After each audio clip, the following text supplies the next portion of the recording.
UEFA, and normally Europa. And Europa League. They say Adam for Unai Emery. He's in another final. Yes. I'm friend Mr. Europe.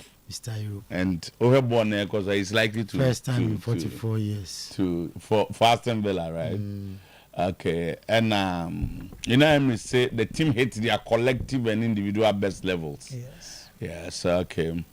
They must now keep their emotions in check as they look to win the first trophy in 30 years. Jamie Carragher says he will leave Paddington if Arsenal beat PSG in the UCL final. Do you want to know how confident I am about PSG winning the final in Budapest? I'll leave Panditry forever if Arsenal win it. Okay. I don't know. I want Arsenal to win. There be no want to know what they want to know. See, why PSG no Arsenal? They will beat us. And Arsenal can never beat PSG. And if that happens, he will leave Pandit. Who cares? If you leave Pandit, no. If you leave Pandit, so what? Was I doing what channel? Now some there. So on no jai Pandit now with DNS. See now me pesas na winning team. Oh, WWE. It's not who you want to win. It's a football match. Yes. Yes, as a pandit, yes, they have a better chance of winning. But if you even check their records, we're checking the records in this year's UEFA Champions League. The BNH said they are better than us now. But of course, in NTA, if you ask me, I'll tell you PSG are favorites. But to say I'll leave Juma. Now, to do Juma, I found Juma who this can add the brain. So, Najuma to so. Oh, don't do the toast. So what? He knows. So what? What Juma you go on So what? Oh. Okay, so Arsenal fans are facing huge travel costs ahead of the UEFA. So who changes nearby? Yes. In the Champions League in Budapest, yes, reports trips are reaching £15,000, and a lot of the fans would find it difficult to hotel. Attending overnight, on board final, on board when we Arsenal qualifying. Hotel which was costing $49. Yes. 10 to around 1,200, 1,300. Yes. That is how big Arsenal. That's how big the competition is. Oh. This is a team no calling the followers. And then counting history be about the champions. And history, Baba. It is not about history. It is about your following. And your history near the team. It's about the rich of the tournament. How rich the tournament is. If you read it, Arsenal qualification, and a you may not have history. Yes. You may not have it. So I also history. I have won this, I didn't twice. Even Newcastle United. But Nottingham Forest. Only the following that Arsenal I want. That is it.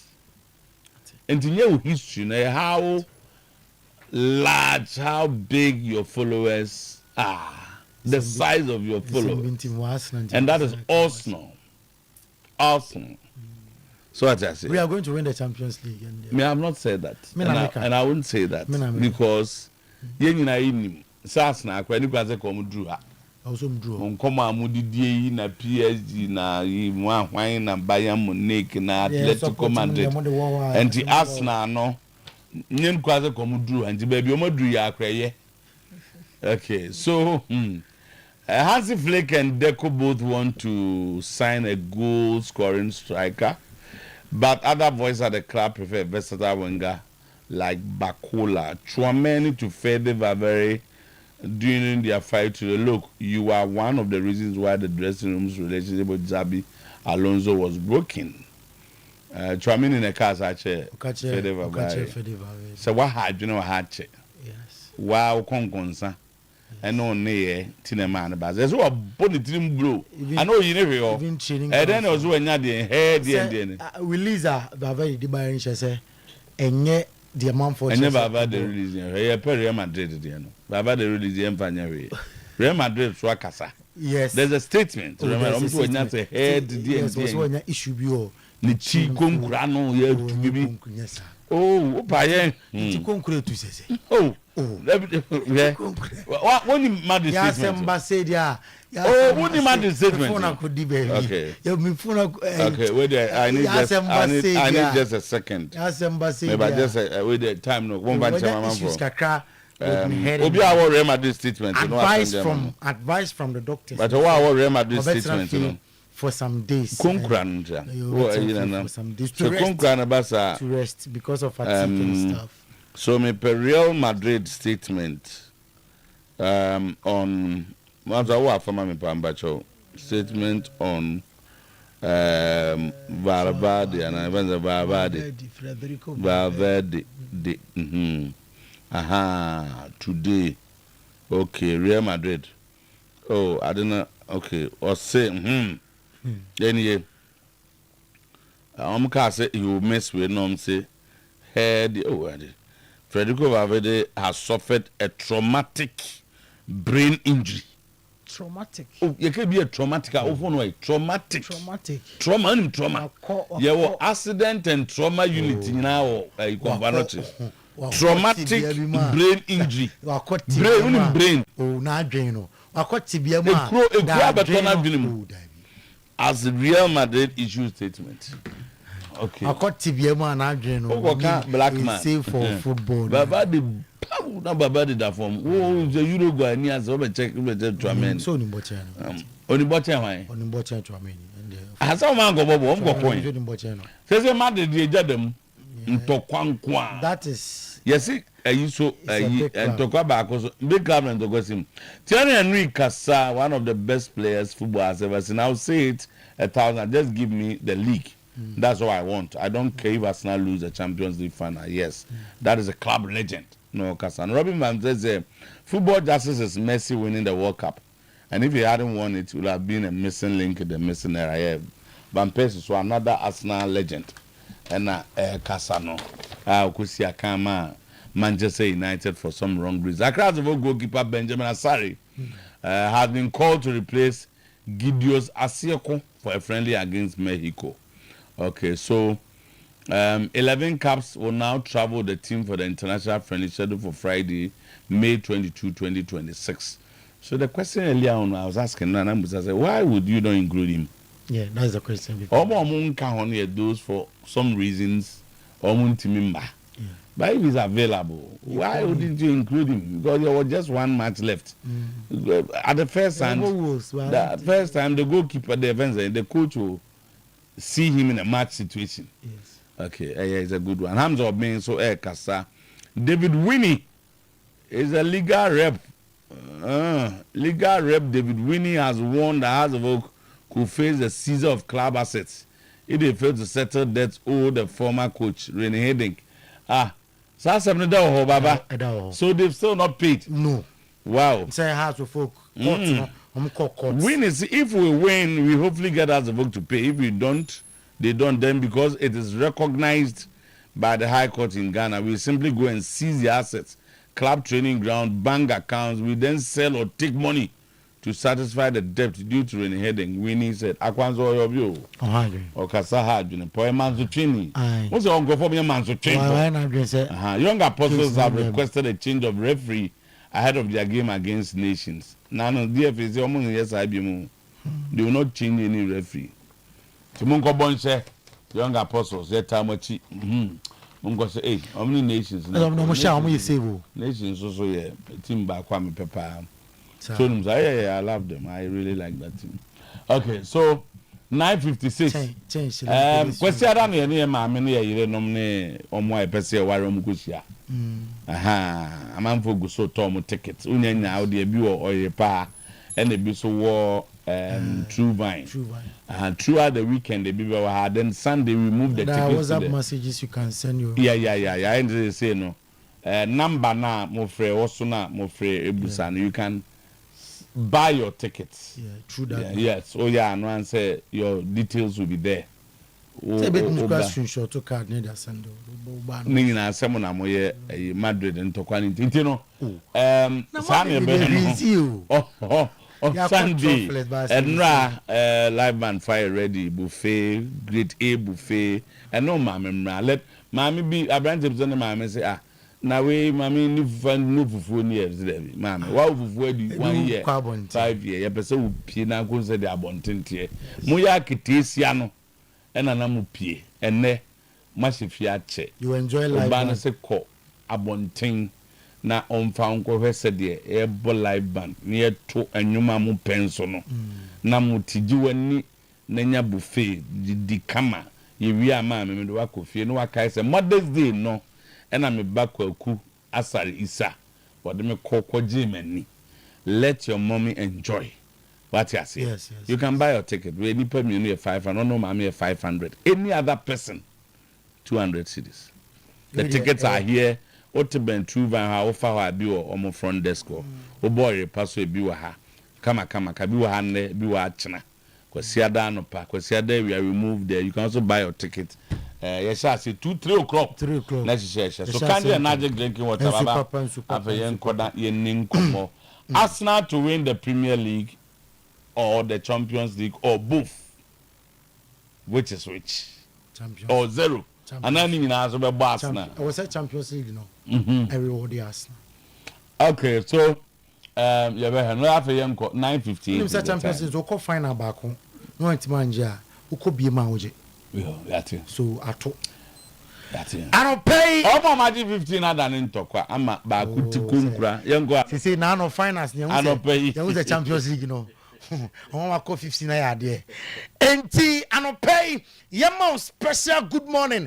Na yemu akwaba BM Oyerepa 100.7 FM live on Oyerepa TV Kunko Funkroso and somewhere Edi Adenchechen somewhere Pum Fumpa Unko Funkroso and pay ya doing something na at 2 and even some de doson de disefata sa ocean out here and yade esum walk tikitim polibi and oma akansio yanom akambuno pa and pay yet was ya trin seven year confirming munumina ama ewo juma denosom World Cup update unimsam 34 days 11 hours 26 minutes 38 seconds na World Cup 2026 asase 34 days 11 hours 26 minutes 38 seconds na World Cup from asase World Cup update on today's post unimsam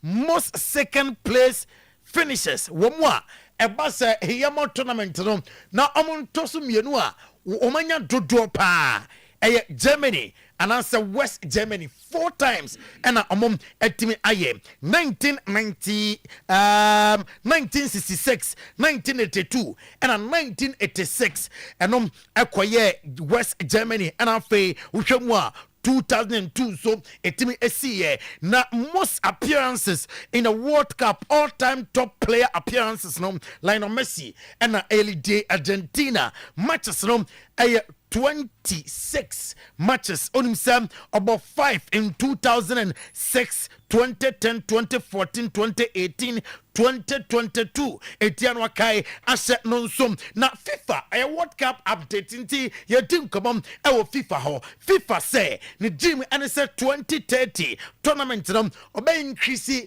at the across 64 teams current World Cup no a future 48 teams and no the FIFA form Gianni Infantino no adwenwa and pay ya dinina atu anim e djuma no so live e was socials no so Oyerepa Radio, Oyerepa TV Ghana, Oyerepa Radio, Oyerepa TV Ghana. Now, Yanko UEFA Europa League num Enra na da Jenny Posokra, Ewa Villa Park, Emra, Aston Villa, SN9, Nottingham Forest, Antimi, Anti Academy B, Ole Watkins, Emiliano Emiliano Bundia and Afe McJane on your 2 goals at the Emma Aston Villa team nom. Na what a welcome. Emra na Aston Villa team nom Era Villa Park na fans no ebo ejo so yebeko a report TV no so na fe ya enjoy video no Emra na Aston Villa team bus nom Era stadium home and no na a desk screens no so a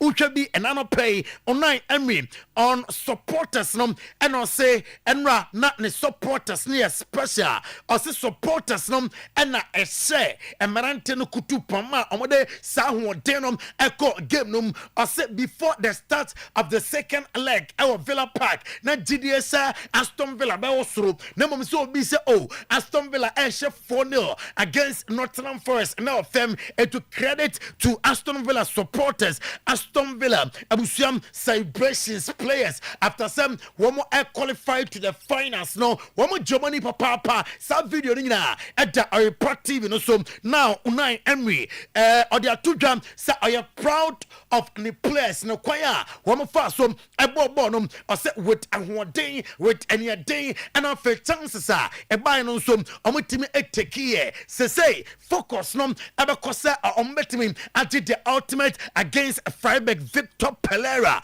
ono a coach or coaching Nottingham Forest and koye ama Victor Pereira or say I am proud of the supporters no I'm gonna try with long road na I'm gonna jom emra gilma dingna na I'm gonna support the club no was football e see or be team na nam na wa supporters na chao say amantimi unqualified John McJane a captain Emma Aston Villa or say the home support and the game changer or say supporters no and a boy ya Emma San kudum jewe etime abayin team no are dedicated the victory at the Ama supporters Aston Villa yebetram woma room the first European final in 44 years we are the first European final in 44 years after the game yan hwede ekoso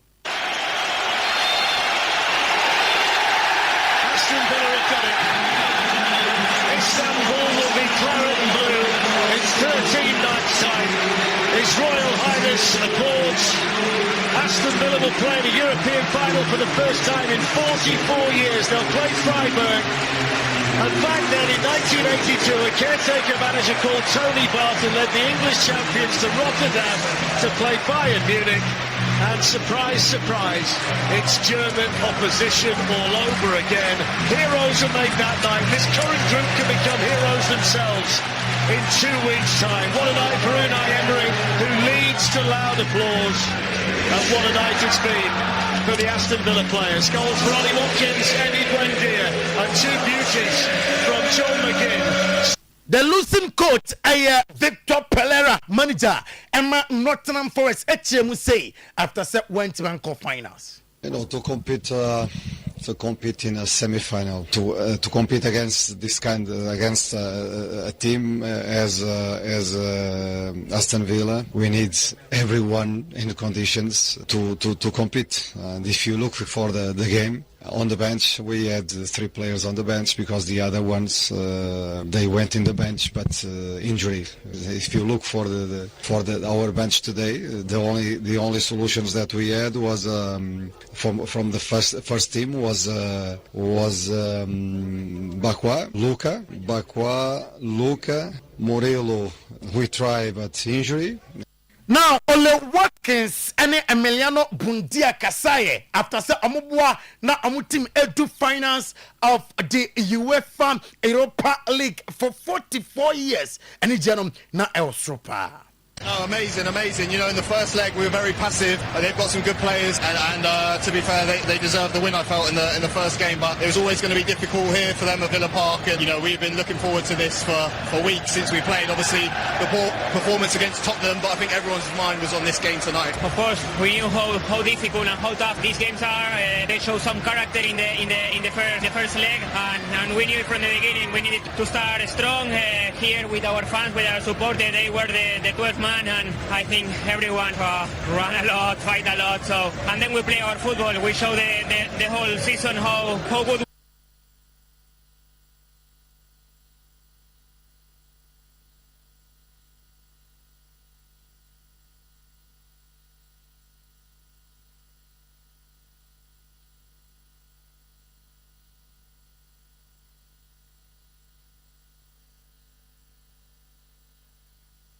say afe finance no a very difficult against Aston Villa. Homo good team, homo experienced manager. Na Carlos Vicens or your Sporting Braga coach or say red card no am one team no senkenya red card na and kebi no pay deyaka a different office the true reflection of the game and to me man because of the red card João Martino a Sporting Braga midfielder or say I'm proud of what they've done. I feel in the UEFA Europa League nana dia amopem a trophy woman sam and Timmy and Kanchopa and the Emma supporters na Matthias Ginter at the Atujam sir it's unique for Freiburg na the onimnesam atmosphere na incredible or you happy for beer or what team and the Amatima TV I feel it is possible the team can win the UEFA Europa League and easy cry ya can UEFA Europa League no one 20th May 2026 Abusiam our Besiktas Stadium Istanbul and a finals ebetima atoja between SC Freiburg and Aston Villa Yanwakai asset non-som and what yam fun to jam for the first time in the history of one league. The first time in the history of one league. On say Arsenal, our Premier League our Champions League final, Crystal Palace, our Premier League our UEFA Europa League final, and our UEFA Conference League final, and Aston Villa, and so our Premier League our UEFA Europa League final for the first time league beam at me I produce 3 clubs our finals of European competition, UEFA Conference League semi-final second leg and Strasbourg etifie Rayo Vallecano ekwashana ba kuwentimiante na oko Strasbourg manager Gary O'Neill na suya osem office na manager about good football na results na wasa amansa kanom enyage se etimi ebaye better luck next time and what team Inigo Perez ebia tujam se Rayo Vallecano about good football and all believe some amarete final against a Crystal Palace. I was say ultimately lifted the ultimate and here woman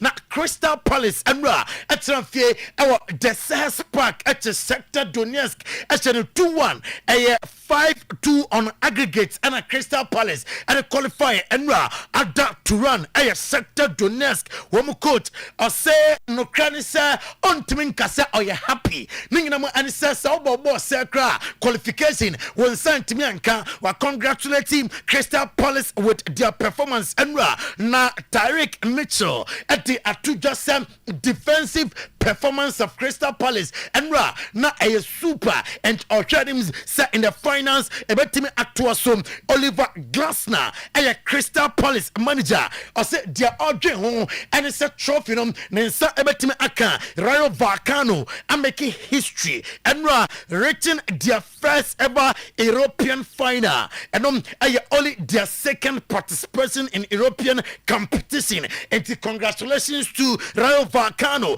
Conference League final 27th May 2026 Crystal Palace and Rayo Vallecano at a bomb Red Bull Arena Leipzig Chromom and a side game ebetimi atodra dinina at 2 and an pay Jamie Carragher at the Atudra sa or Camo Biate say Paris Saint-Germain and Arsenal Ekoban say Paris Saint-Germain and say Arsenal and the UEFA Champions League on the punditry work obejai on your beam say Paris Saint-Germain bibia I was some ultimately defeating Arsenal Nyankopon finals of the Champions League on 30th May 2026 na Oliver Kahn at the Atudra say obi antimi for subo and for Vincent company say I have Vincent company and I ultimately am team and qualified to the finals of the UEFA Champions League or see or deserve a basketball or babia or free and babia or de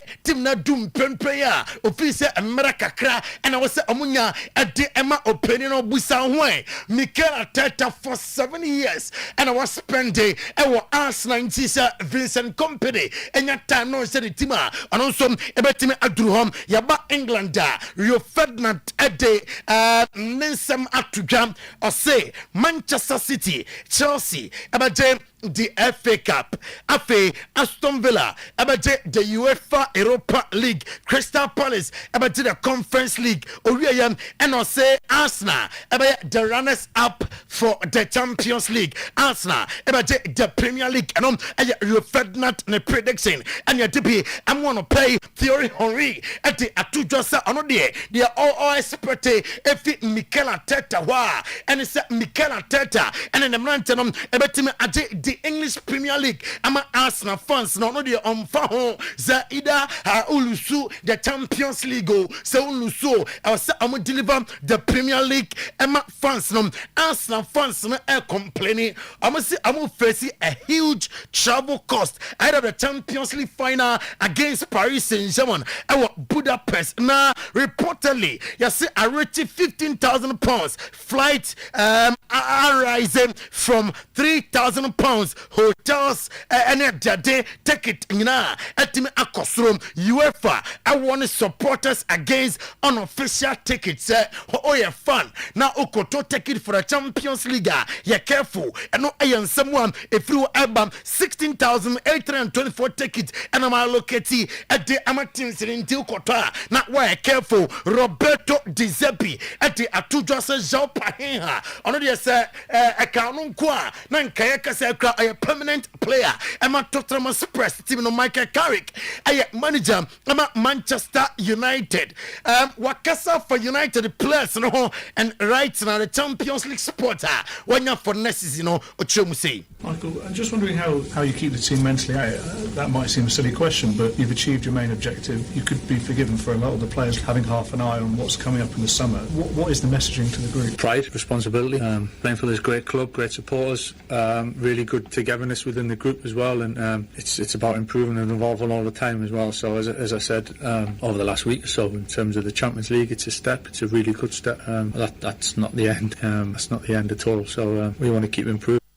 I know Michael Carrick of Manchester United. Now Manchester United players no minim say for reaching the Champions League sport no next season ama as a Nigerian Brusso dia minim onim say Joshua Zexi our Kobimanum 21st birthday celebrations na ani je pa we dey try the course so na hwebi ne na Joshua Zexi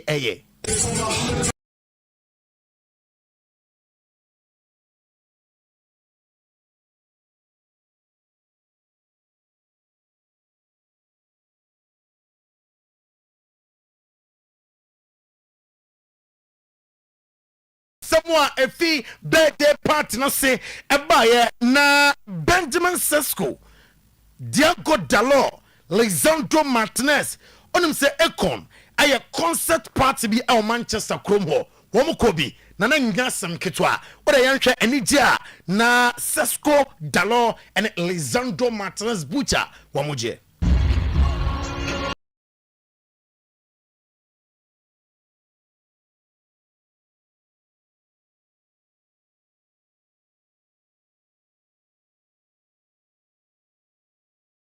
United players nibi ewo Econ concert na sia na amo eje ama dialo say ewo say amo supportive Bruno Fernandes captain hotimi ebreki medi esina mi wie ewo Spain na Robert Lewandowski so betina Barca and say ontina Barca nyina ewo the plans of fancy flick ho na uko Madrida ebusuam Vade Baso enra players ni free honi Bonifatus na mawie me ko Vade Basoni emra players no efi hono na eda repractive no so no Madrid expected 11 against Barcelona. Thibaut Courtois, Rudiger, Trent Alexander-Arnold, Dean Housen, Fran Garcia, Thiago Pitach, Olerian Tchouameni, Jude Bellingham, Brahim Diaz, Gonzalo Garcia, and Vini Junior.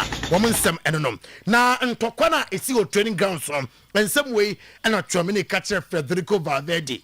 I say, look, you are one of the reasons why the dressing room's relationship with Xabi Alonso broken.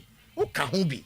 Womo coach na se womo din trofa coach no ma coach ni anen ntem krango no wo ka ho bi nti nsɛm bi a Chouameni keka kyerɛ no ebi ɛne ɛde ama no. On this note, anɔpɛ live on Oyerepa 100.7 FM, live on Oyerepa TV. Yɛde nkɔfo nkuro so nsɛm no ɛsi today's sports ɛtoa so with boss player Sometymer Otuo-Acheampong ne team no na yɛdan ho sima bi aba show no bɛtoa so.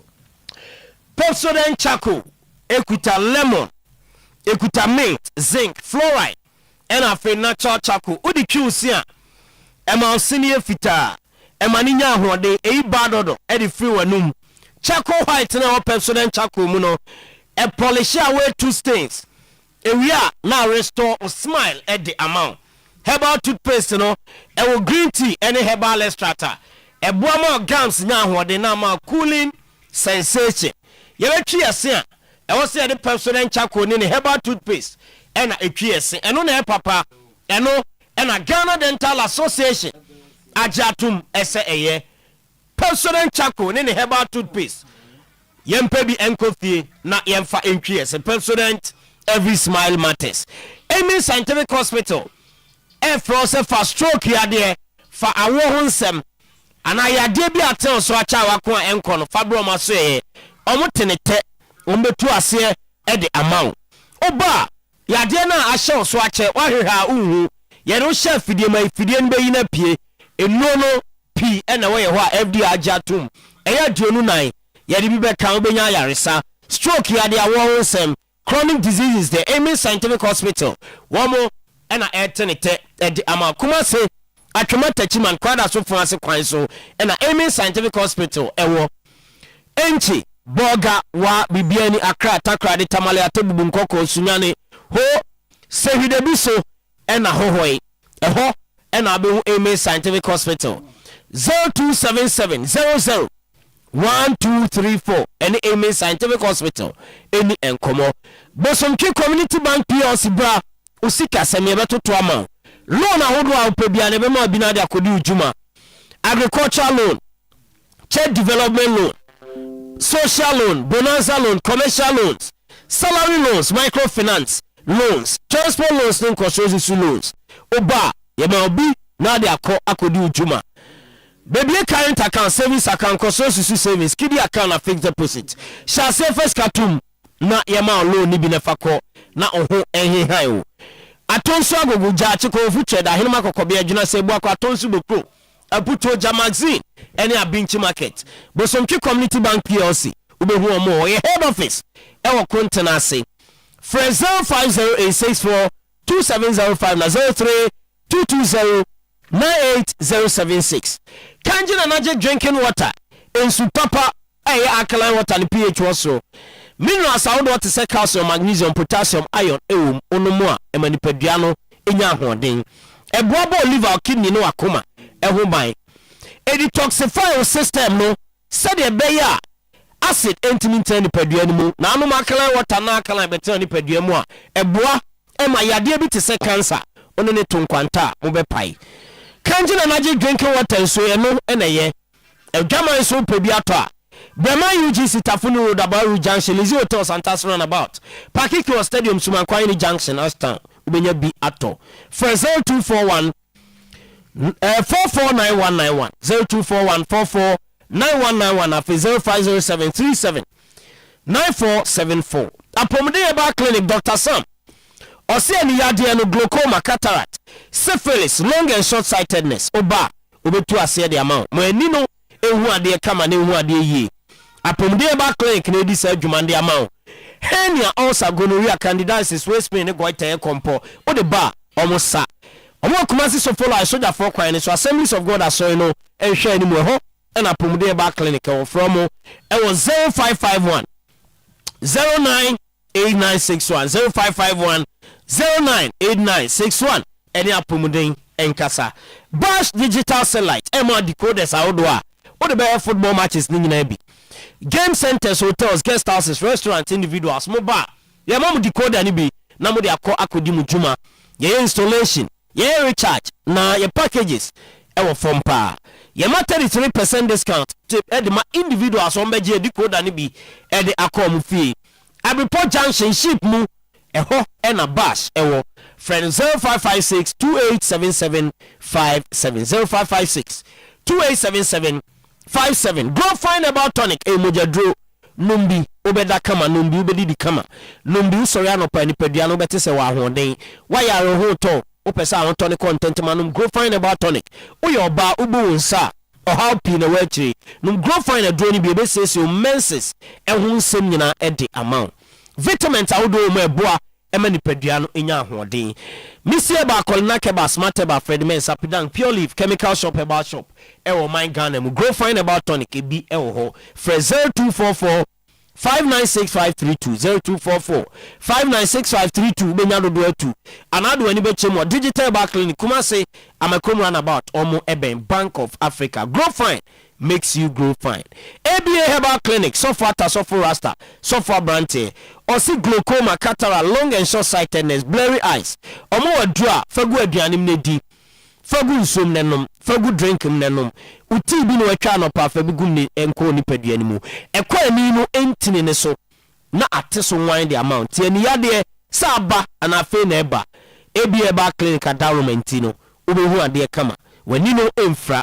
Na onya problem ewa asasi so menstrual disorder, hypertension, stroke, prostate, liver ni kidney yade bia no ABA Bar Clinic eboa etu ase edema kwada so gina se main market echi adoma include Beneza Preschool be apia ku because store ho ena obewu ABA Herbal Clinic Fred Doctor ewa 0541 565 199 0541 565 199 0502 812-161 any ABA Bar Clinic so far ND Enkomo Streamline Travel Edo Court New Jersey Boston Philadelphia and Toronto 2026 FIFA World Cup nimu and the 14 days and or do room elho or more tier 1 more ticket premium hotel accommodation or more breakfast airport pickup intercity travel visa assistant na fee or the travel insurance auto package in so at the amount ubetia $9,400 Fraser 249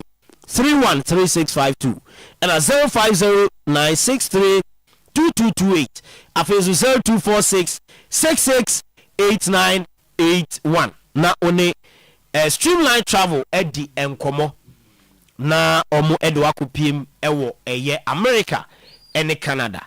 Mother's Day special day promo me bacho we ni Mother's Day special day treat mami fo nyina yese yeshia e wo True Vine Hotel we PBL Oyerepa FM TV Promise Radio TV ni akambuma yese kwasi ada be ye Mother's Day ye nyina ye de mami mu eba ne ya beje omani ye ma buffet aduane bia opedi bia local any continental dish ye delicious ye be live band ho ye were exciting activities ya ubetim kranya sa kwanya no na maame abeye mother of the day na se yi ne se ono ene maame a chese oye the best na ya che na de obeye ni fa maame bra 500 cedis na oni na tua u the additional person bi e ka ho no betua 200 cedis ti se me maame ba 500 na mo mi sister for no ebi obi so obeba na ye the 200 aka ho na ba kubia abeka ho e wo True Vine Hotel ahonjo na ye nyina ya bom age ani maame fo ehu hia pa maame fo ena sese o ma so ye mu abedu samrenti no ye mo mani enje 0244729300 ena 0205322321 na Mother's Day promo no ye nyina ya age ani na ye kama ewo True Vine Hotel 3 p.m.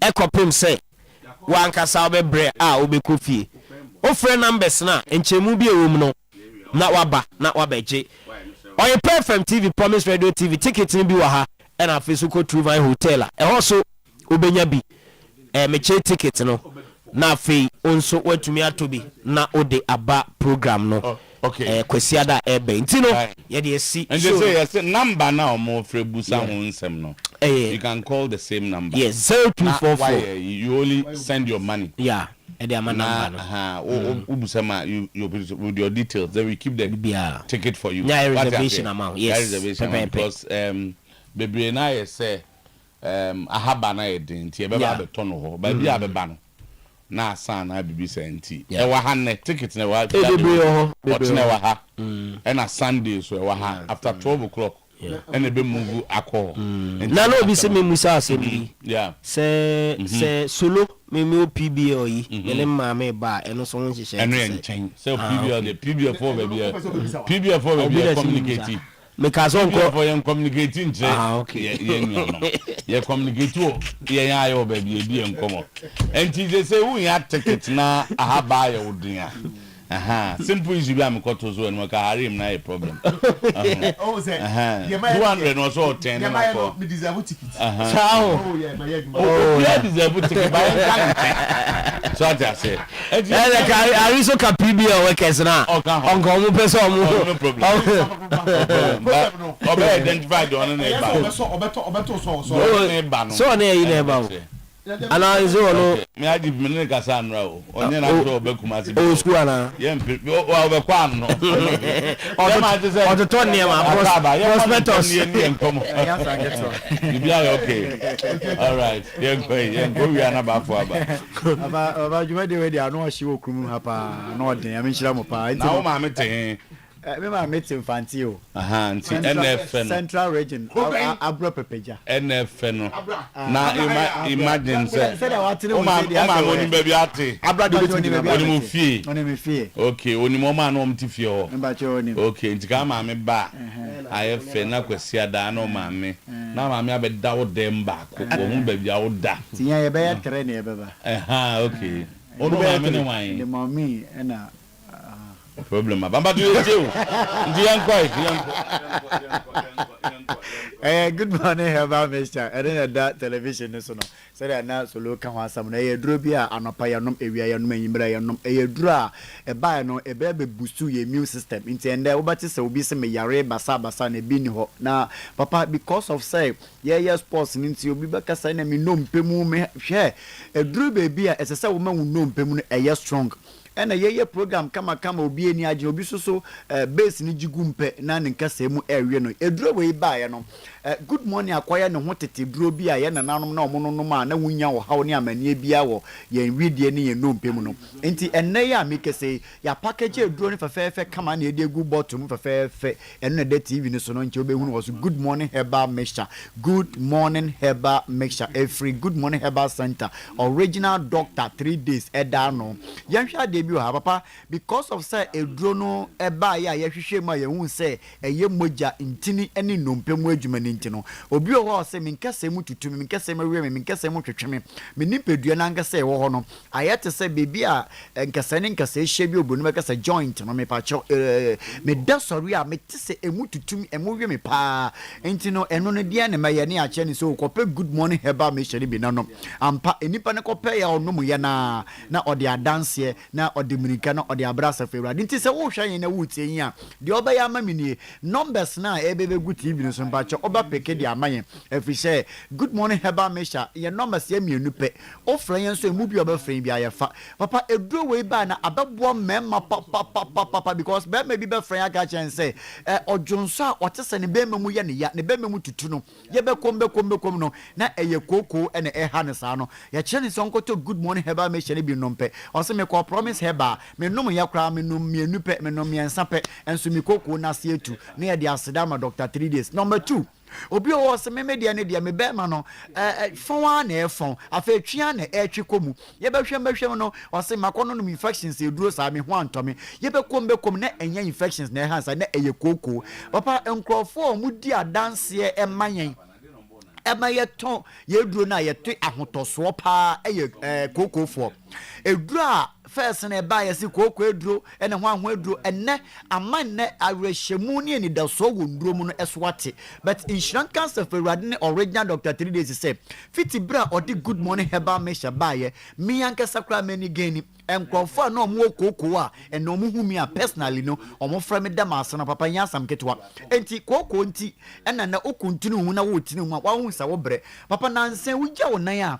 hu sa wo kokobo no asa eye pie me pa cho eye koko na house ano hu sa nansen wugya wo nan a na se wo de tissue no anatorotio ne pepa wo be yiri ne mmogya kakra e wo torotio me pa cho eye koko na ebo nkan no enne ya enka wontu fomu me pa cho pre na pa edura ebetu ase ahohoro woto dia ma okra eye good morning heba mixture eno na the TV no so no fa no ya package ni say anto be wura drugstore bia na se ya nete sa wo be franya na wo franya ebisa se he fa na manya bia to ana me yare ni na ebebo me ana me pa cho en friends am se se mo eduro ni ye de esa na ya hometikakra tie eduro we ba ye koko tie wo ho ane wani so aye wotum asate se de ya to abo egu oni so ase ya to bide egu so ase ya to anwe egu oni so wonnam kra na wo ye etwa hwe ni na ye in the name of koko no so de se wunya te ne sa pe na wo de aseda am a good morning heba mesha ha ho kra se me kototo nduro bi wo de okọ drugstore wa enko kire yare ani mu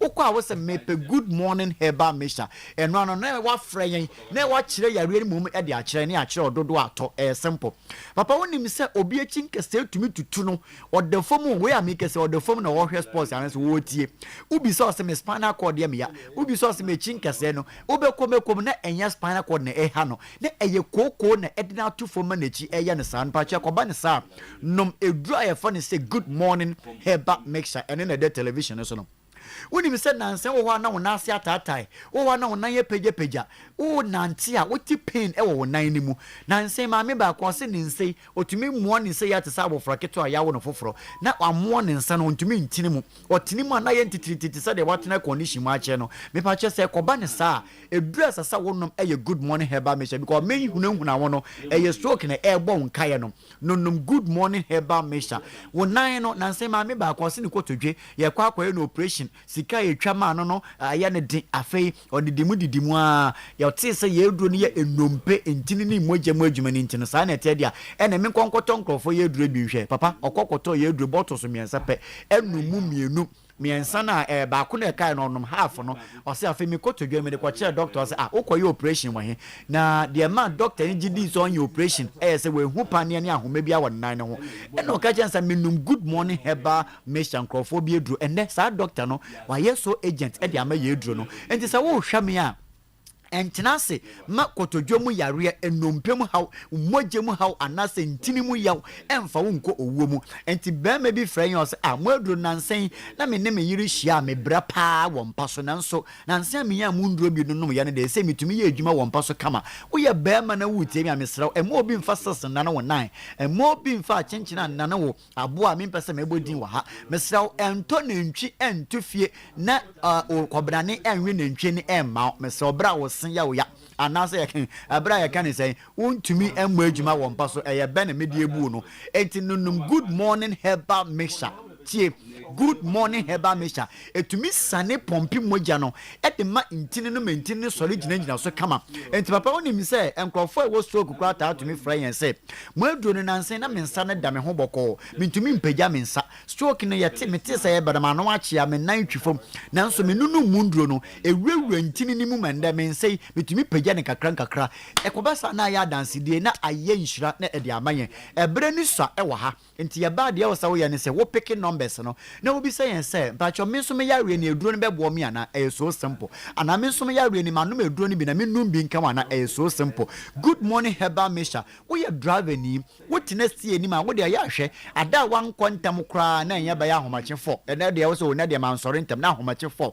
ada wo si fo me free si ani ntam pa na anadwe 10 enti de bia ne sisie no etefa akọ ekoba ne sa amaman take place e wo sisie ni mu in the view of that no e be ye den se moje betumi circulate nti wo fie pe wo be complain bia ba akọ pe e ye osisi sisie yi nso ene ye de adwuma e wo mpa so enti ekoba ne sa de bia oba ne wo be ko wo mpem enu nti ne wo ntokọ bebrebe wa wode mu no wo ye bema na wo pesa mmema samtumi gina bana ne hia agina yi a ye no no mmema eduro ha ya ho ye sisie ni mu adwuma because ntini ne wo sisie ni mu eno na de moja ne ba enti num good morning herbal mixture na eno anye adwuma e wo sisie ni mu fa ma ekoba ne sa woti mmema eduro kwa wo nkopa bi because wo ye strong dada ti asem ni ye wo ye strong dada if say eduro ni ya natural enti obi o won so a o se makwawo me wu wie ya no mentumi ambo me yefunu ama mefuni ya na eye kese me pa cho sa afọ no num ye duro na na efuro no so atekama ba me bi ti me o se mefuru na ye kese na me na efuro me efuro me pa cho me nya mo aduro no bi num ya no mefuru no so ate aba normal kama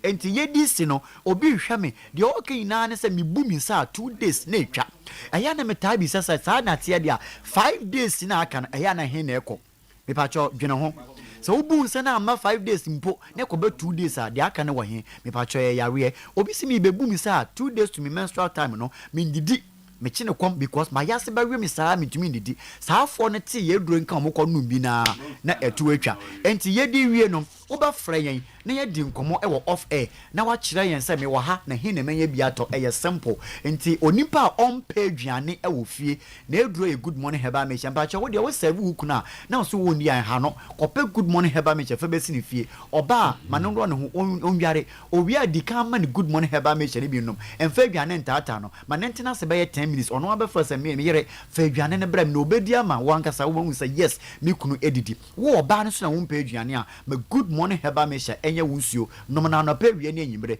na obe hu say obedi kama me pa cho enei numbers ne ye mienu pe me bo e dia ma na ma soro so eye 0246 59 4117 0246 59 41 and a 17 and a 0553 21 35 87 0553 21 35 87 Oba promise heba ha omabro san mu benye bi ato kama wokọ Accra so wo kan shi drug lane wachi an satinated hello heba hota krade aa mensa takọ fonko ebibidro fie owas wo Cape Coast nso aboachi ansa anapena heba obenye bi ato wo ho a na wakwa abesam Ekus pharmacy ewo Ashaman mu main station ho obenye bi ato 20k ewo suhum me pacho baby bibia wo bia no wokọ obenye bi ato wo Kumasi afren ne enchire obia apart from promise heba no obenye bi ato. Right. Thank you very much, William Boko. Ntiana. Also we na ama me wono. About your central region, Cape Abra Pepeja. Abra Pepeja. So unima Abro Dunko. Abro Dunko. AK Abra Sebu kwa mankasi. Odru ha utwema kwa sebu no. Be conseni for so. Your friend Krobi Abakrampa. Abakrampa yes. ABK. E hona ye school ni wo Abbas. One go school. About Branca secondary school. It's see. School Abbas. Abbas or Tonam way. Okay. You go in Nimka. And you remember go with you, man. Not I hear, mammy. Oh, my dear, I am best friend. What I hear? Yeah, didn't come up. The what I hear. I'm in town because by Takasa. But oh, come on. Oh, that's a woman. Oh, me own. One month. One. Oh, 2 years. Oh, and I wouldn't change. Come on. 2 years, woman. Come on. Master Sunday, wow, would tear out Sunday, more I'm a program. Wow, would tear out this piano. Brunibeka said, buy your head down. In the big shit. 2 years. And the affection you want to go, I finish. Affection, yeah, what Brian do for your crew. Into 2 years, the move Brennan zone. Yeah, what Brian do for your crew. 2 years, yeah, can say a young commander when running a cabinet problem. Oh, that mean a problem because a young comedy is a commodity. On near that Jechamia. Over from my Mosiman, I may equals to never be on Togo. Never Togo from who say what's the open zone better? I don't know who can announce them. Mama got to go. Papa, I'll go digger. I'll go for us. And go come down and make you. That's okay. Friend, why? We have a special dispensation. I make you charge you. I say we are marking. Loss. 18 league positions do not reflect difficulties of a match. Hamza Obeng Kotoko. Acting coach. Come on, where acting coach and I say. Yeah, he's acting head coach. Acting head coach. Yeah. So assistant too. So he's acting as a head coach now. Can I say be assistant coach? I know. He's acting. Say somebody should head. On a head. He's acting as the acting hand. Or say match now money one this be bono. Man will be in file everyone this position. Okay. Inti and no has a bar. Na yetimi ya hair no so.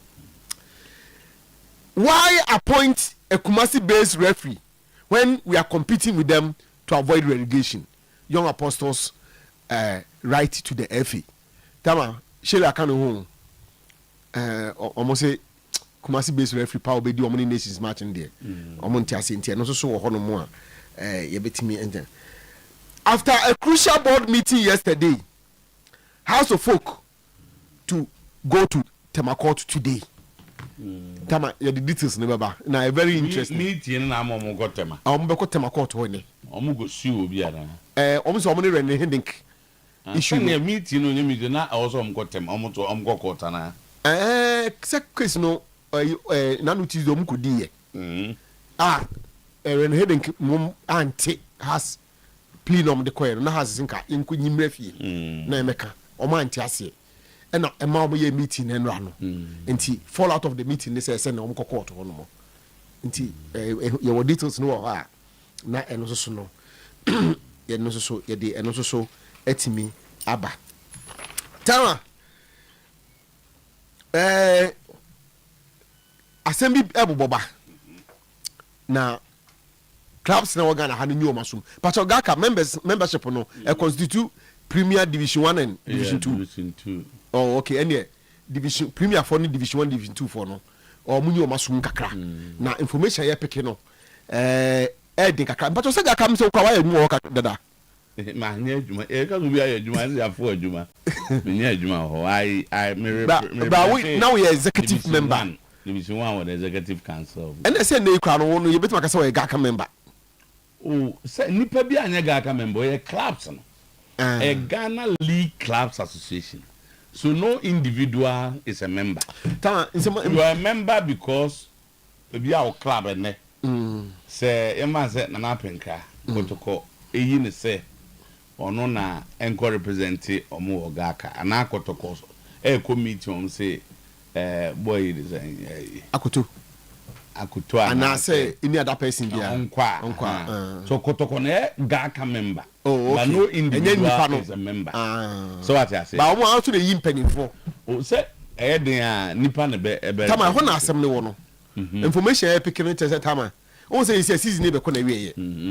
Gaka ordinary by this time should be planning omo program for the at the end of the season no. Say we are top 4. Ye be we. Ni nyina so yisikasem. Tama. Gaka is broke. Na information e pick enye kra o. Dabi anye enti mukuyo no clubs no kuo no we are Gaka executive member that day ye can asem we say wo na betima kire mu yonti e koba ira ginchemu ubuza nchemu am ira ginchemu ho say ye executive council sikasem ne ye to say the GFA were executive council. What I say? Yes. GFA. I say wunia ofosu be plan so ka ho bi. We free ho this year. Onka ho. Na ono for a long time na or Premier Division rep. Gaka when Wafa was there. But we call election. Election na I think either he did not contest or Bibi Menkai. And Kumsin so omo born Kumsin so Galloway. Kumsin so serve as vice chairman maybe. Na omo born Galloway. And or contest. Na sisi omo mo ho no ho na ye nipa. Obi I mean but some sansa na ye chairman. Hey, Mr. Sanko fast man be fi. Na chairman na lady no Felix Anku ana. Ono ye Felix vice. Maku was on a vice. On a vice. And there are people there, Division 1 rep, Division 2 rep, omo. Tama ya ba. Me ball Gaka konkomonde. Okay. Then let's see. Enya omsika Gaka is a broke. Gaka is completely broke. Okay. Completely na tama enya broke na ha adwi o. Gaka mu nya sika bebre da o. Yes, but enya ku people are also siphoning kakra na ewo mu no. You hear allegation. Mate, oba ma edit. Oba do me edit. Oba na. Oba just say swag ahead. You have because swag. Swag there. Swag who you dey ka say e dey send swag account the problem. So sika wo house members ni su. Almost president no. Sika no we dey am am fa nsanka. O say just o na no baba. Say kwani wo sika. Ekwe ma ebre. No go ba dey. Da so le sika ra.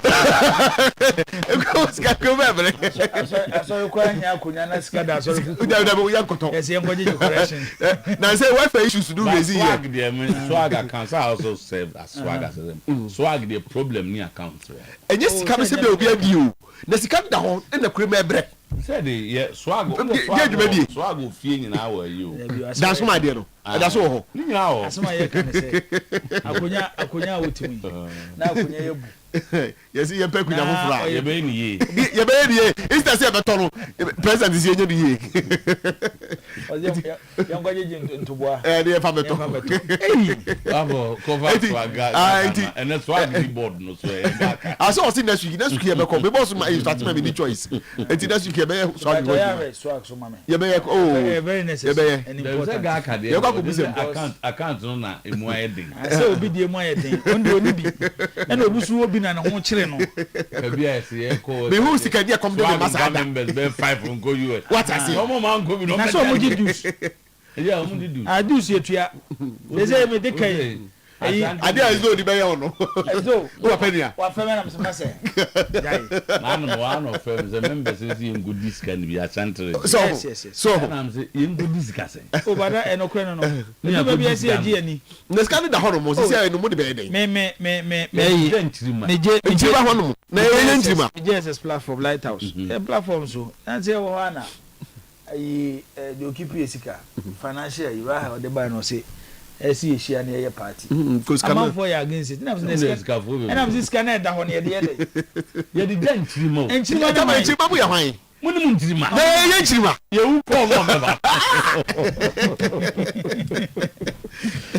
alright jibo I anopedi ensem bebre yeah mama details of Madrid for talk yes me wo ho asem kapa maybe na me size Madrid model no very soon and standard the aya kick but that's an more insist say that is Madrid for you when so wo ku se ku no yo ye coach now no di anymore the player should be more important than him, more powerful than him. A recipe for disaster. I think it's been what is happening. Yeah, heard you be say, but it's not that easy. On say, a club throughout its history, so too. One the Panadia na mana ekesi. A trophies awaje. The most successful team about La Liga history. The most successful team when it comes to Champions League. The biggest football club in the world. Ni sanyo me ya kika bomu nyina dodo omuso omomodo bi omodi ababedu ba bi omodu yo. It's changing it very difficult. The emre bia ni mu nsemo. Yes, but omodi on say BBS was assassin su bia mtoto ya fe ni say change bia no. At every particular period Madrid o ma pass you. Say exams no mo yo ma pass you. We ya kan in the last 10 years. Wow. In the last 10 years club bien we Europe wa Champions League than Real Madrid. Omo the only club since you change the name from the then European Cup to the Champions League to omaje 3 atoaso. Etine ya kan PSG ni Arsenal ko final. Last year PSG ni Inter Milan. Last 3 seasons Inter and Oklahoma Liverpool number na one. Madrid. No, Madrid need Dortmund. Madrid need Dortmund boy. Yeah, Wembley. No, Madrid need Dortmund Wembley. Before Madrid need Dortmund Inter City. And Liverpool need Madrid. So on the match no. Eti so a club because of how every single season they want to win something. It is season bia anyoma nko you know. Then pressure started almost. But I will find by a period say the PSG Madrid or my atwam find a years ne ko bobi enya no na de ko hunu Madrid semi final year born weekend year return leg year you hu Atletico Madrid ni Arsenal ehu Bayern Munich ni PSG. When you base everything on results sometimes a problem I'm so crowd you have that position say you may have a football club no more jemba bia kotoko ye kan say ko then still no the number of times akotoko aji league in recent times kwa no bayana emre bia no niema sesa you also try to adjust I'm saying that say emre na ye ko no first no when you abema Ronaldo back no obema mo power obema Zidane mo power but they will still respect the coach even though they would to me no but no boys no omo sa power na On bet you have a coach in the Zubri. On say it depends on who coach in so Obano. To how the Omadi says Alonso, no ADB.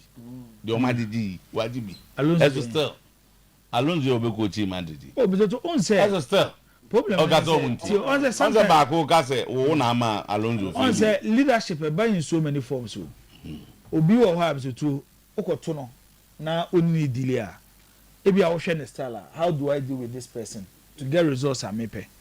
Ebi or you be a asemsia. Let me sit him down, explain things to him, let him understand. Said this is where we are heading towards to. Okay. Obi was so one can come on when so do tia not here. It's what ba as a coach no. Clubs here come mudin or mudin the Man Cities are Pep Guardiola coaching the PSGs mono. So and yes any players or more arrogant to. But maybe a period now institution am say I'm a big boy and so say the same big boys. The same big boys here come as me. Ancelotti has worked with them, control them, won trophies with them.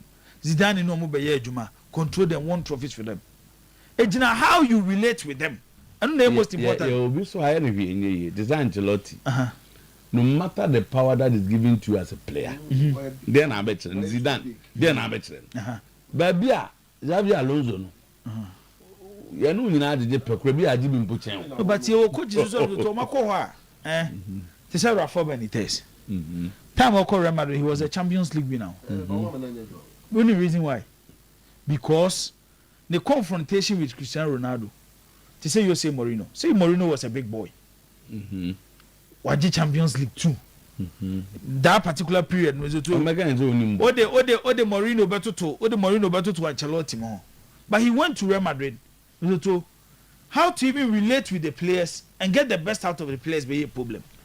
But that same Real Madrid now, Ancelotti by he was able to manage the players. Oh, my example. Those who played successful players who also won. Oh, say the Benitez, Mourinho, problem. The Boski, I don't want Champions League. No old man. No, stop Pamudia. Now when the better coach one club forever. Pamudia they got on the bread to get coaches. Omumro. There's only one thing. Omumro. Real Madrid. They won't to get a coach. Omumre. So not your companion. Omumre because the power room part they come from Penny. Oh, sir, Mr. Two. Say baby I do know. Is that question only limited with choices. Because of the kind of players we have. And you'll be on the team coach here because the Xabi Alonso project was supposed to be a very good one. Also, one area share connecting to their success and say aside coaches any problem with players so too. Watch a Madrid recruitment the last 2 seasons and you share the echoes of Real Madrid here players you boom. It's your club BMO. But only difference is because this season the Real Madrid that we know, one La Liga, one Champions League. The moment they base Real Madrid, next say Real Madrid are there. It's people will start finding stories. It's people say PSG or Mokobo Champions League, we've been through training grounds there. But coach no authority. No, but what I'm saying, they even try. So sometimes it's emergency, but they even try to manage the situation. Me na me catch us office was say bibia here ni bia ye bi was as so say here near the bonus can need bi o. But the difference between here and scanning ne omoboni omodin say scanning woska Ghana na kan na wi ase bebia ta wo de o hia obe oni kama for oni bibia de betwa age ho na say here ni di boni sika de be fa lawyer kra ni here ni di boni a so to boni a here ni di ni boni scanning edi here ni di boni a ye kwa na ekura hanko sikani ye invite no see nim na japade onwane wo ya mo ama o kwa oni wi wa chire o ye invite ti ye pese me chene say the AC no esi wo club bia but it's because this is Real Madrid anya hwe getting a coach to coach the club next season I know yem to ebia it might not even be a world class coach but somebody who will be able to manage the dressing room individual egos how Becky Caninian boom to form a team for Real Madrid to win Champions League, and I say Omudi Brene baby if you say Real Madrid or team draw. Yes, the cost image wise is not good for the club. And I say na me tie was it Ambrosini or Ubia or say when's the last time Brown by AC Milan? Omo ye training Gattuso timi huri no atia no otimi huri no atia no that crow omo ye training na wie omo wash it down omo yan say Ibrahimovic ama Gattuso is not that's been no atum. That was the season Allegri Beje in the first year with AC Milan. But and then omo became ate. But they just imagine said that season was a season every time as a bad season. How quickly the story will come out. It's media Real Madrid them too. And one club are trying to understand them. You're very but they will change and check and give real authority to coaches. Because the way on say now no one now can Enrique the way football is now.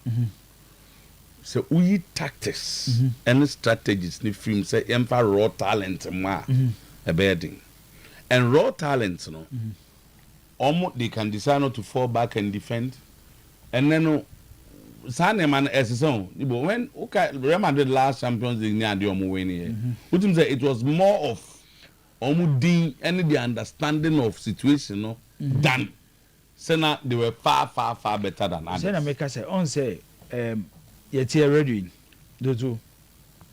So what's a microphone? You have some level of experience be. Even on your bad day, I'll be to be deliver. But to go that same bad day, yes, some microphone man who's see I'll be teacher and then they are quite said you see any program media as a shadam kui. So almost they mention no. Enrique Moya come and say they have a fancy problem with paying. Share Enrique called Barcelona. Too. Messi is late to training. And he wanted to use Messi as an example. After tension in Barcelona, and I have a mukon of massa. Baby, I okay can't connect it. Oh, yeah, a mistake. Messi now person in Yasam no. Untimi ma Barcelona and Messi in Yasamo. It to find a way to accommodate him. Time or realize say Asemna Javi more catch no. Senior players know what team they catch any true. I forget you closer to Messi no. That was where for Enrique a coach top clubs were chasing after the job at Barcelona. No was the Champions League. But that particular moment of Barcelona no. So you saw Star and you saw PSG at Barcelona that year no Messi so to consult the environment bia ne so to udra adwuma yesa wo ye wo Star la wo de koye successful ebia wo PSG ebia this same Enrique will come to Real Madrid. So one try to understand how Real Madrid is being run and what they want to achieve as a football club. Ubo se be do stay because Enrique kura say wasa. My member on Messi story back bia ma de no research and the aba. I say 2014-2015 season. Yeah. Na a training grounds. Yeah. And we could try Messi. It's not so the foul. Once the coaches are the referees are training. No so the foul. The Messi na wanje. And Messi bufu ye. No say you should try me on your team there. I'm training Kwame Nyebium. To the following match no Bono the Messi na bench. And media phone friend rapture say akwai obeso oko ano obeso oto aso ye na djuma enti eno ye sinkonya ansana Luis Enrique ka say wa anya de na also je fa on the bench na ne ade but Luis Enrique kwa ni kwa so oji tumza because una e coach edi to enyoma ni bi no nti sometimes one take baby a won ase a obeye mistake. I think as a leader, you need a lot of common sense. Yeah. I'm saying, adding for Real Madrid to get the type of coaches they want. Because no one said, the guys you and I are young and up and coming guys. Some even played with these players. And it's one man authority can come one. A bad thing to impose his ideas on the team. But actually, what's saying me actually metake. No ban me change me. So even in a game, akwani hu su ko ntimi nyini mfim na magana nyina ejina ha obesi na dili do go the bram so ejina ha obesi na dili unim say ayi enra I was reading a report, the full report on PSG success at Monique. And why Dembele issue no. On say how our press in final was like Dembele were a Ballon d'Or winner, 64 for 65 in a frame, and Dembele the way we see you know. What him say before the game, Zoto, Dembele was not fully fit.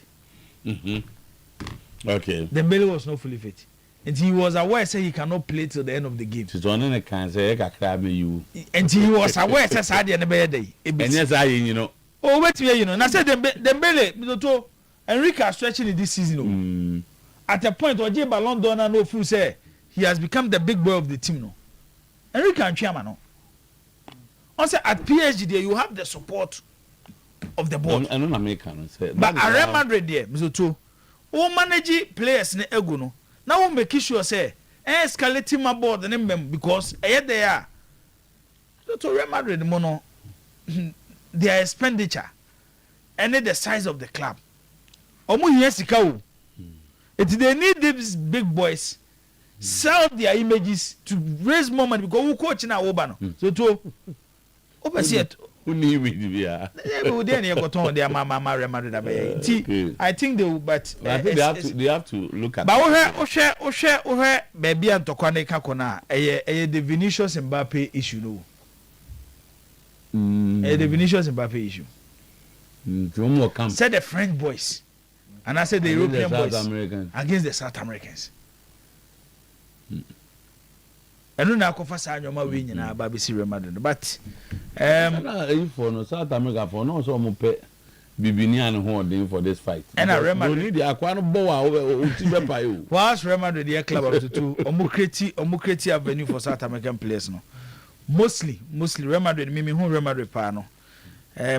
Majority of almost seasons I'm to I am the face of the club. I am a Thai European players. Madrid yes for a South America for but who woman European player woman hardly na Real Madrid be market South American player. I think now Vinicius has become a big boy. Those are the Mbappe ban we discuss it. Well, one also feel say what do you need? No, that is how he feels. What that's all I know. No. He thinks he's there. So like any other player. Why go near there? Why PSG do tonight then they want to leave Mbappe? Yes, you might perform on the pitch. But outside the pitch, when we are selling players' image to generate for the club, Omo Branda, Vinicius is much closer to Mbappe. Baku go able to answer over any intimate Champions League. Me just be can one. Oh, where they Omo Beka? Mbappe, the size of Mbappe as a footballer in AD, all aspects, Vinicius doesn't come closer. But honestly, we feel say the last. And then or the two no. Hey. The image in Mbappe is huge. Success. Where your World Cup winner? Yeah, where's Champions Where your World Cup winner? Where your World Cup winner? 2-time Champions League. More than two. Well, two. World Cup, they don't go there. I saw we are World Cup winner. Hey, now we are staff. Team now do World Cup. But you have not been successful at the club level. Agreed. Mizoto na see it hey. Luis Nazario de Lima never won the Champions League. But when you talk about Ronaldo, hey, World Cup. That's fine. So tell me just no to Enra Aston Villa. Omo story no na to be say hwa de kakra bi e wo ho. Me nhwe Villa as a club, but Unai Emery as a coach. Minim say Arsenal for the can Unai Emery ya na modwa kakra wo modwa kakra I saw the dear boy. I mean European fan yes the story yes the story necessary the story necessary jogging club Zutu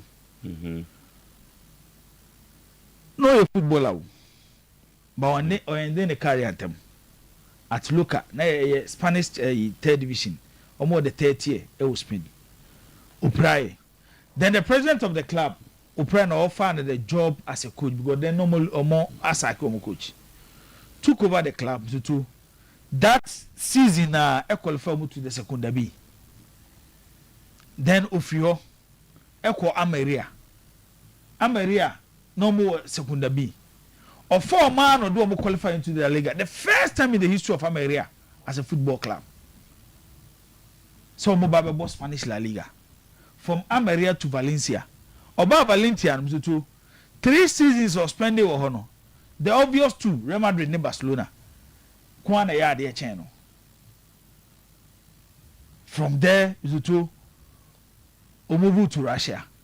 Yes, of course, Russia Spartak Moscow and Kuwait. But when he came to Sevilla,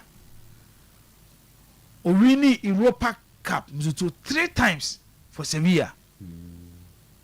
Which in the history of club Sevilla no more be that. Sevilla share Benfica, Dnipro, and then Liverpool. Ninja Juma Unai Emery year was Sevilla. After Sevilla, he moved to PSG. Won domestic trophies.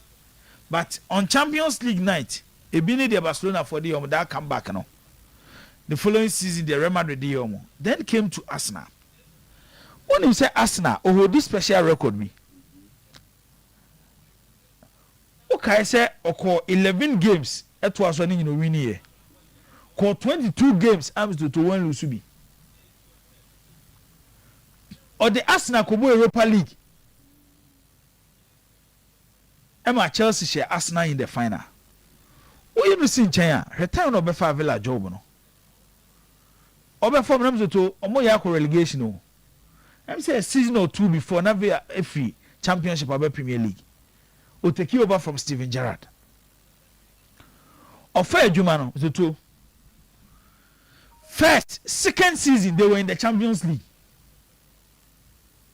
Last season the eventual champions of the Champions League PSG and the UM. Even at the knockout phase. Zoto teams from Mutimi share PSG. I want move home. Bako Aston Villa. It took Donnarumma saves upon saves. And send the PSG team qualify ahead of Aston Villa. Season here say already a Champions League position. And on Saturday as I qualify for Europa Cup final. Eti wo hwe Unai Emery ya can answer me ya. Zoto I think Nejuma no swaye should be celebrated. Esi celebrating Nejuma waye e wo Villa. Win the cup. Oh yes, obey Juman because we and fit. And okra na che won so okọ Villarreal no. After Arsenal okọ or the Villarreal so koje. Odomo koje Europa Cup. I don't know share Arsenal final ko share Manchester United. How the G no. It's 5 finals our ball when it comes to the Europa League. We winning 4. The only time we lose here na Arsenal dey na Chelsea share home no. It's when it comes to the second most important European club competition, which is Europa League now. And then Unai Emery is the standard. And now look at the determination of Villa players now against Nottingham Forest. On the clubs, no. Okay. No, that's it. But how Otimi for those clubs to even challenge with the big boys? Yes, something I say recommend no. I think Unai Emery should be last one. Remember that.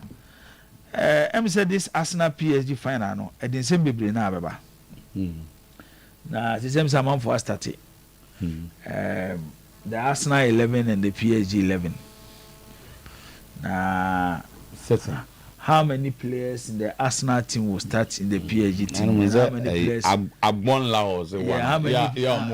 many PSG players will start in the Arsenal team? Combined 11. And I'm for express your movie, Obi na adwene, Obi say player we. And it looks like do one fool say o fast na team na.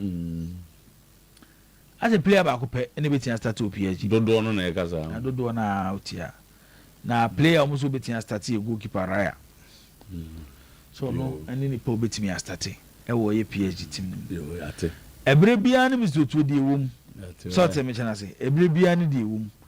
Na football no one thing is say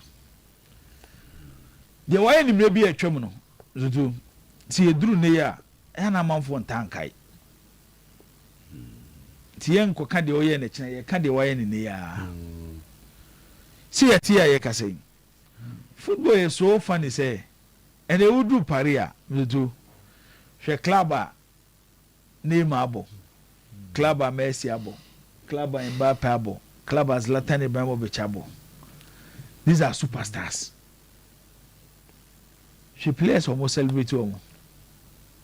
One she now would do Paris Abontin this year. People might even tell you, Paris Saint-Germain fans might even tell you Kvaratskhelia is a better footballer than Neymar based on what they are witnessing now compared to last season and Neymar won. It may not sad and to sometimes I find it difficult. Yes, moment way there. And no, I may check here, DB. When you say PSG players, you might even think something to more you the PSG in a part time as footballers. My main former captain Marquinhos. Only number of league games were won this season. League One, only number of games were started. 11. But Champions League now. So they say your club have how many games? I think 14. Yes. Was starting 12. Before Ousmane Dembele, he has not even played closer to 20 games in the French league. But virtually we are representing PSG games from Abo in the Champions League. And when you are playing PSG in the Champions League, the kind of energy of players in the one, because sometimes maybe our league now you might not have that opportunity to rest with key players. Per Sunday, is it Saturday? Arsenal against West Ham. A bit me defining Arsenal season when it comes to the Premier League. Arsenal to me can sort of drop Saliba, any Gabriel. But Ukov PSG French League, omu game on the weekend in Zoto, or bet you drop Marquinhos and a Pacho. Save them for the Champions League. It's when you watch these players, Namzoto, you sue or Champions League in Kwa to jet them. Yes, when it comes to the Champions League, based on what they have done, bet me at Yaman for will be a 2 or 3 Arsenal players in a big room. Based on what they have done this season and yeah, this season. And what they have not been better than Arsenal this season. You can't know my fan. Oh.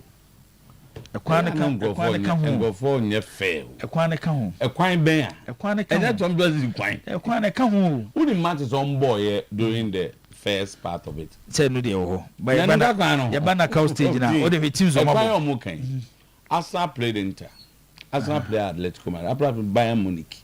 Team baby when Arsenal a quine bear. There's quite bang. Okay, group stage, no. That's a Champions League quite on start. Not cow stage, no. I want to be a issue. Say, Omo center backs are they better than the Arsenal center backs? No. And you can judge that based on goals conceded even in the competition. No. People are analysts, but pundits, center backs. How many goals have the entire defenders conceded? Say, first center backs now. I think ABS.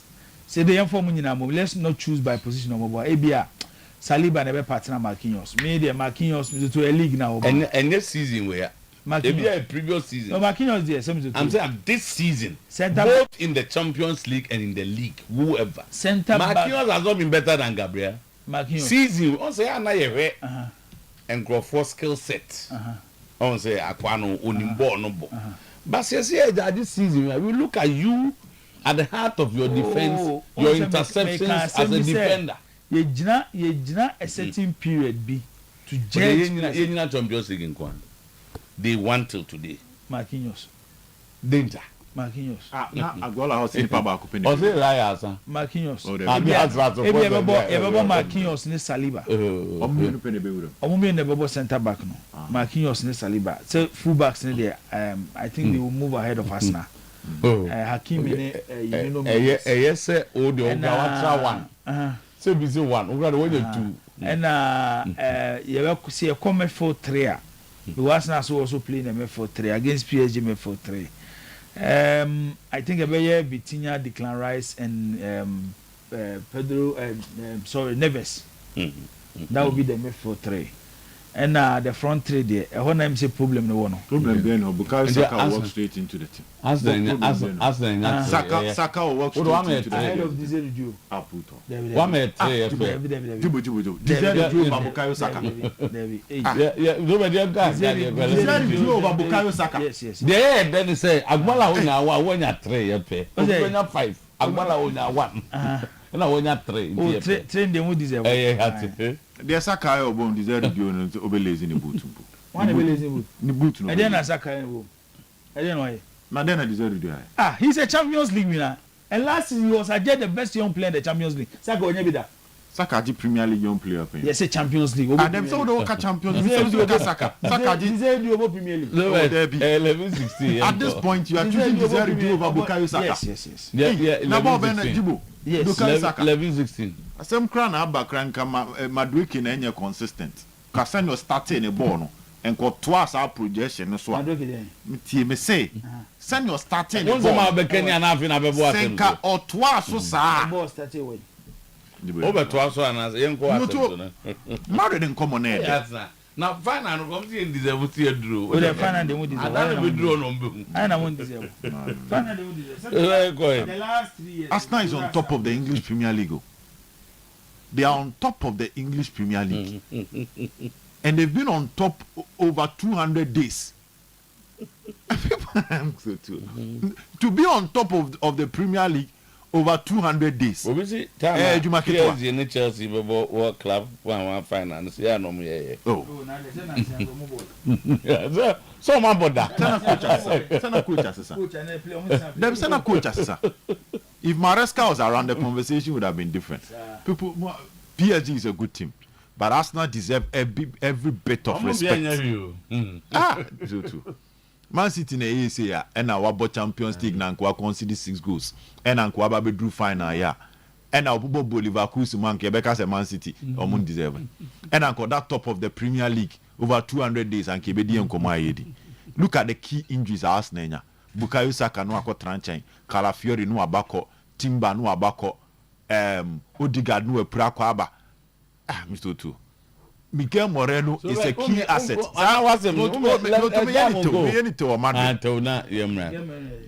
He's a key asset in the Arsenal team. And I saw PSG is also a key asset. What's the France one among Mikel Moreno ahead of Fabian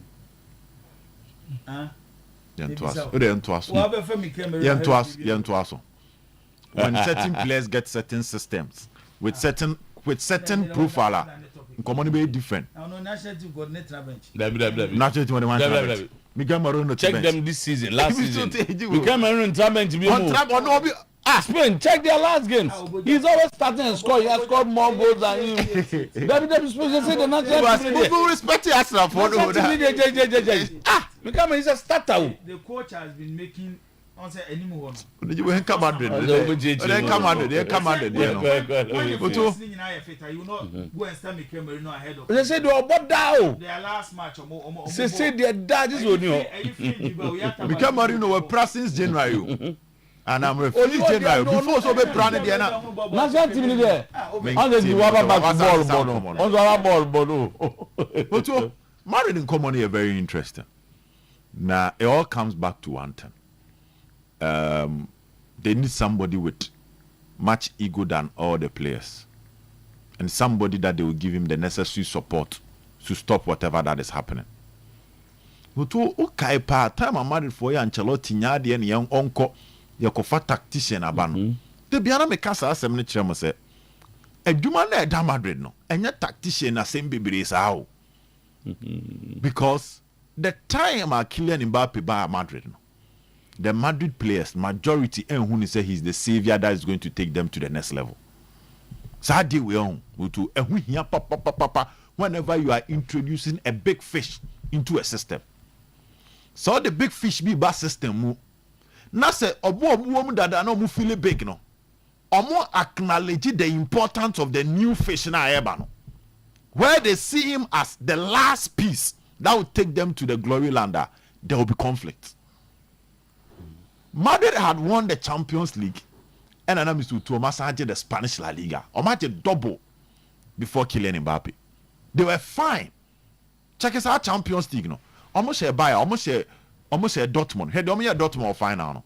They won with ease, 2-0. It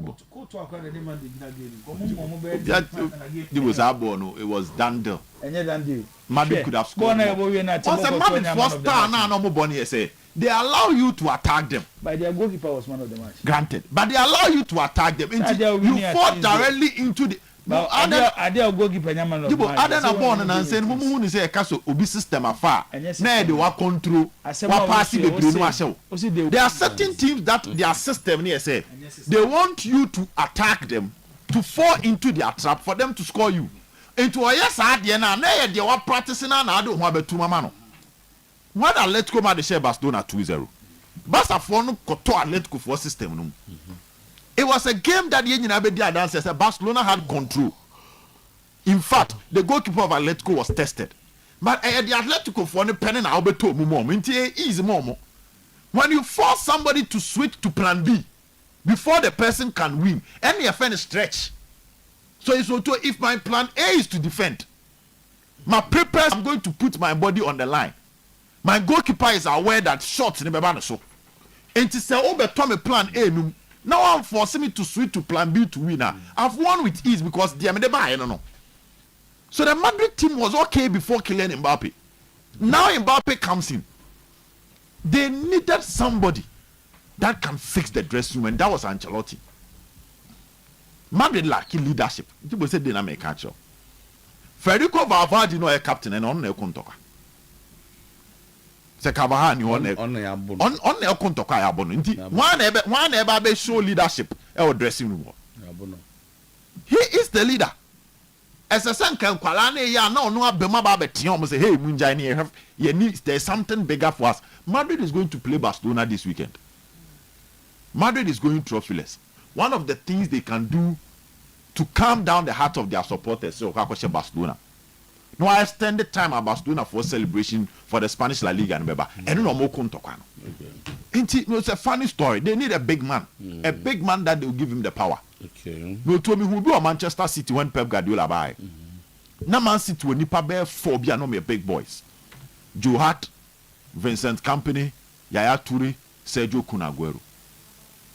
Pep Guardiola, he was given the power to touch all these guys. Oba no kofa John Stones by you. Company needed to adapt to survive.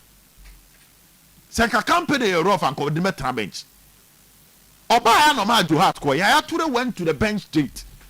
Aguero ye interview say Pep Guardiola nene tenase catch and say so one start and defend it the moment a team be lose ball no be kwa kotena nchen. Madrid yes yes Honey asem no. So me Manchester City me so Aguero go no say against QPR. Now it didn't do a certain level when it comes to Manchester City history. That goal saved them.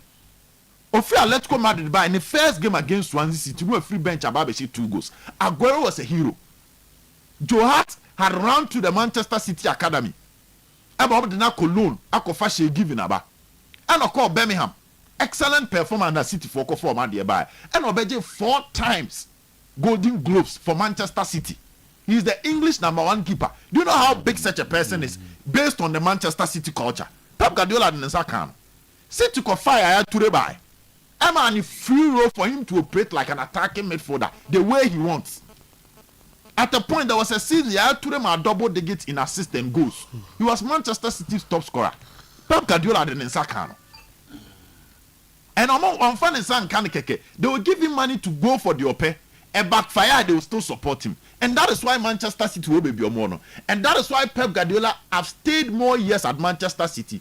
Comparing this years with Barcelona and Bayern Munich together. Because of the financial investment, the control, and the power one in some as a manager. Nobody is bigger than Pep Guardiola when it comes to Manchester City. Obekwama natana. Yashisha to. Sa success in America say Enrique. Enjoy your PSG, you know. So sometimes you too. It is difficult to go contrary to the method how they are successful. Also, Florentino Perez has always been using Yento Akesiye to be successful. But baby, a boy no do say you know. If you don't switch the coin a little bit, now Kasa what not that the have better BlackBerry and Nokia. They were big, they were huge, but they failed to come into the modern trends, and they were erased from the success of from the story and the competition. Madrid almost too going for a coach that will give him the power. Coach made me aba. Sometimes second sacrifices are difficult. Say Alex Ferguson, say Beckham beko. Edu be na Ronaldo aye beko beko. Van Nistelrooy beko. The culture was Alex Ferguson. Jose is the man for the job. He will walk into the dressing room, just give him the power. Obi Obeko contrary to the success story, get rid of him.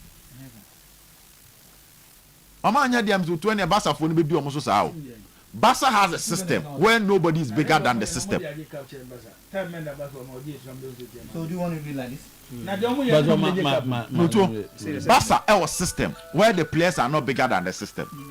Bayern Munich our system where the players are not bigger than the Bayern Munich system. That's why Vincent Kompany to me manage Bayern Munich. And Vincent Kompany going to me manage Bayern Munich if Omu create a room where the boys were bigger than the coach. Se Madrid for no cost what now? Yema players in your Yema players in your Kessia.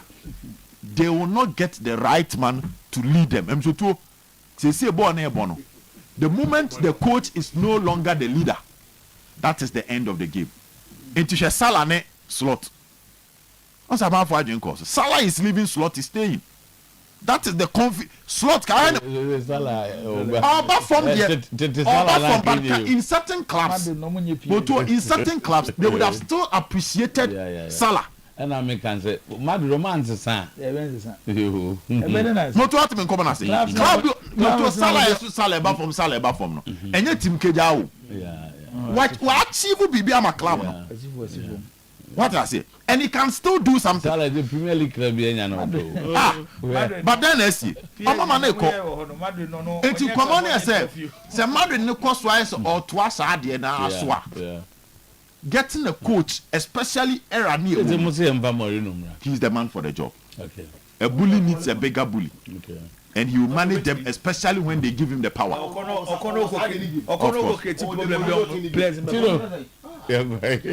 Creative problem there players in the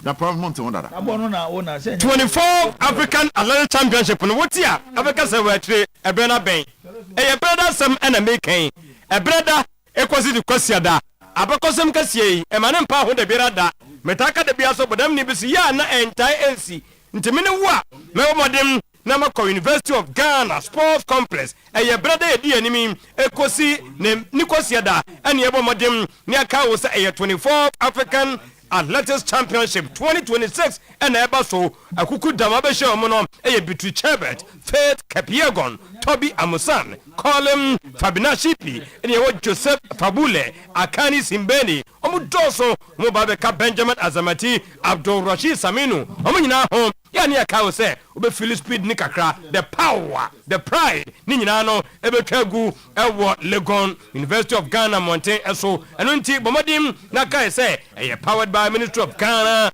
Ministry of Sports and Recreation, Samsung Confederation of African Athletics, and also Ghana Athletics, and Aka Edia Boom was a be there, feel it, witness history, not just say, and Yemenina Ayakama, Yepa, Yakoha, and Yebeshia Mamma, Mema, Nina se will be a ebano, Nunu sent, come on, if you know, Okwa, a camel natural selection shower gel, and no diarrhea, Massa, and credit Kamoyana Mema, Munya, say, as a whoopers over here, Debois, Massa. Wabone Ridiaka, Ubel no can of Cratcha, sponsor no, Kotoka Meno, Adaka Facifia Mano, no Fanyare, a person Yakasano, do for Jana no ya Edebuano, come any dear, may say, na Biblem Hanya Cofa by ye, ya Koiro, ya near Castle Muda and Debbie Hungare, Shawaja Papa, Ninano, and a King Dave, Investment Limited, said I be, Monya Panibi, and Famayam, not fair, Coviers for your tea, do a tuntum, do a cocoa, do a no chocolate, and in a can come to Quania show, honey and milk, rose white tea, sanso and your avocado and papaya, alloy and milk, coconut and vanilla, your blueberry and a lavender, a beer no Bajibia de Jaria, a bay kama, dear Bakunie, and by dry hoye, Kakra before some I some dono, co, now for poor puka, Nabo Sampa, a bois, a commercial and kind, no Pabia Tom Makumako, Bebre 0243 74 48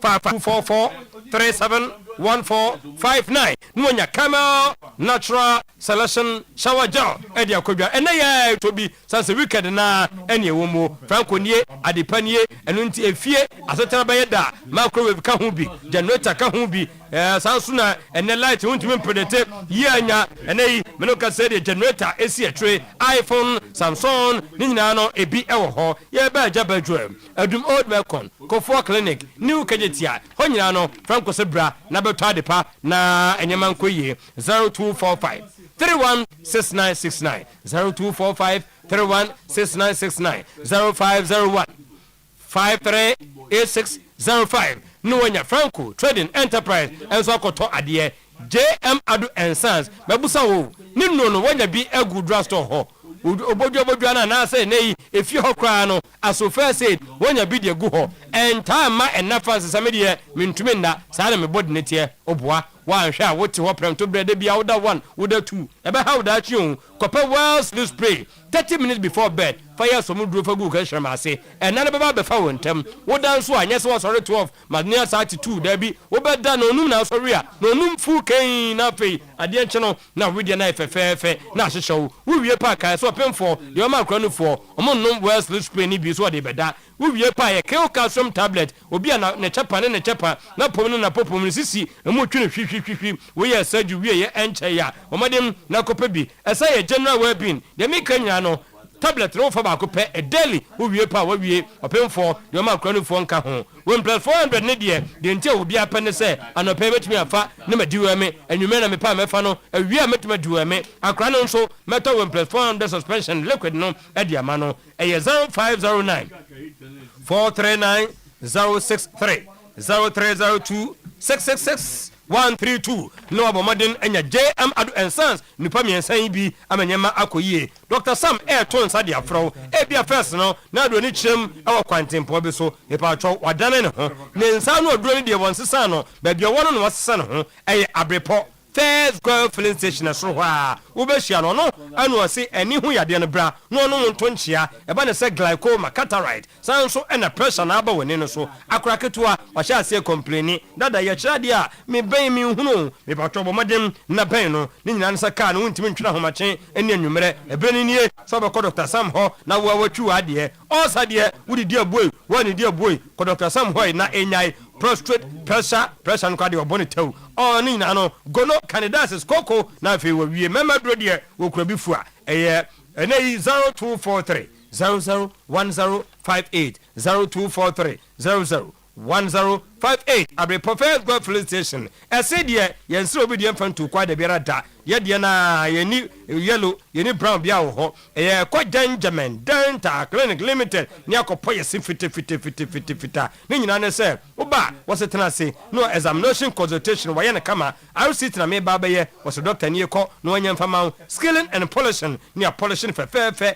teeth whitening braces jewelry restoration extraction replacement ye be ye nyina kama e de ama ebo no bi fi se ehu da bi okohwa your payment plan kra ho a kakra no wie na wo se no aye fe ye ko atomic down kwa benya runabout nungwa main lorry station kuma say off Bantama High Street Abrepo Junction sana making Tachima for Monkomazi Canton Road Central Police Station Ayokofodia Tadisco Junction Kofodia Honwa Mwa fra wono GCB Bank hoso na abe hunyan sanso na tamale Tishigu opposite post office and also MTN office 0598 731 823 0549 906 588 no nya Benjamin Dental Clinic Limited ne kwakwa no kwase de ye kukudam an intere kashiam ewa Afrancho market whoebe prem to brem pam ekosi 5:30 p.m. no Oyerepa hye mfidie na wie ye ka wo se eye Oyerepa Mother's Day celebration nyame nhrama ne boss anyompai ewo ho enomo Oyerepa kitchen cooking competition dancing competition also ye the live band ebeto ase ne boss anyom no ewo ho afie kwa bre South Queen Mother na ebunu no nyam ebetachi that's na Afrancho market and women's association amonso ebeba hairdressers ne dressmakers association amonso ebeba Afrancho hene yes ono so na eden animonyam ebeta dwumadi no achi wasede bia e Tesitom and Oyerepa and a day airbre MCE for Afida Kwabre South District Assembly ono ebewo hobi sanso and MP for Afida Kwabre South constituency so munyina aboa ama dwumadi ye de airpro make a date say kwesiada ye and dwumadi airba so on that note 35 yemfa mo share legend side okay sports and the bad for the better my time into my another la abo mono to we for 3 minutes we now anamba na kwa no voices in bi ni ho Hamza de pe okay okay they say see who we okay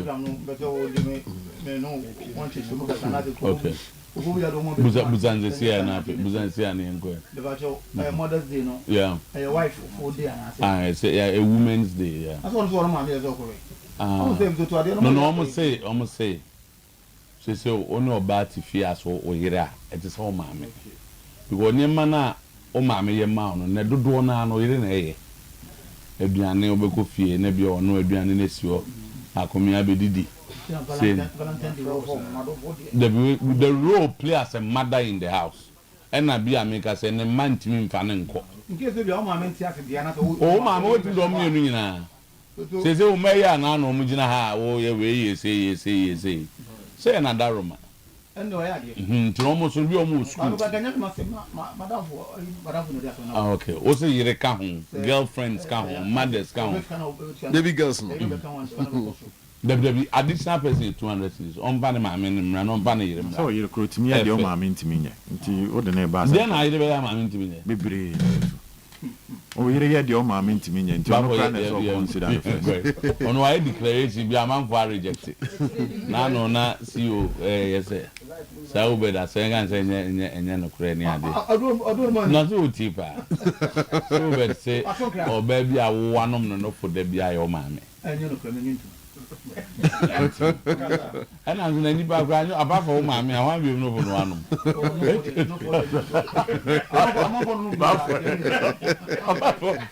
You mammy, you are we papa the message in my house from over. Nobody needs that answer. Nobody needs that answer. I didn't know what to do. No for Ben one. You are so you mammy no you are no one.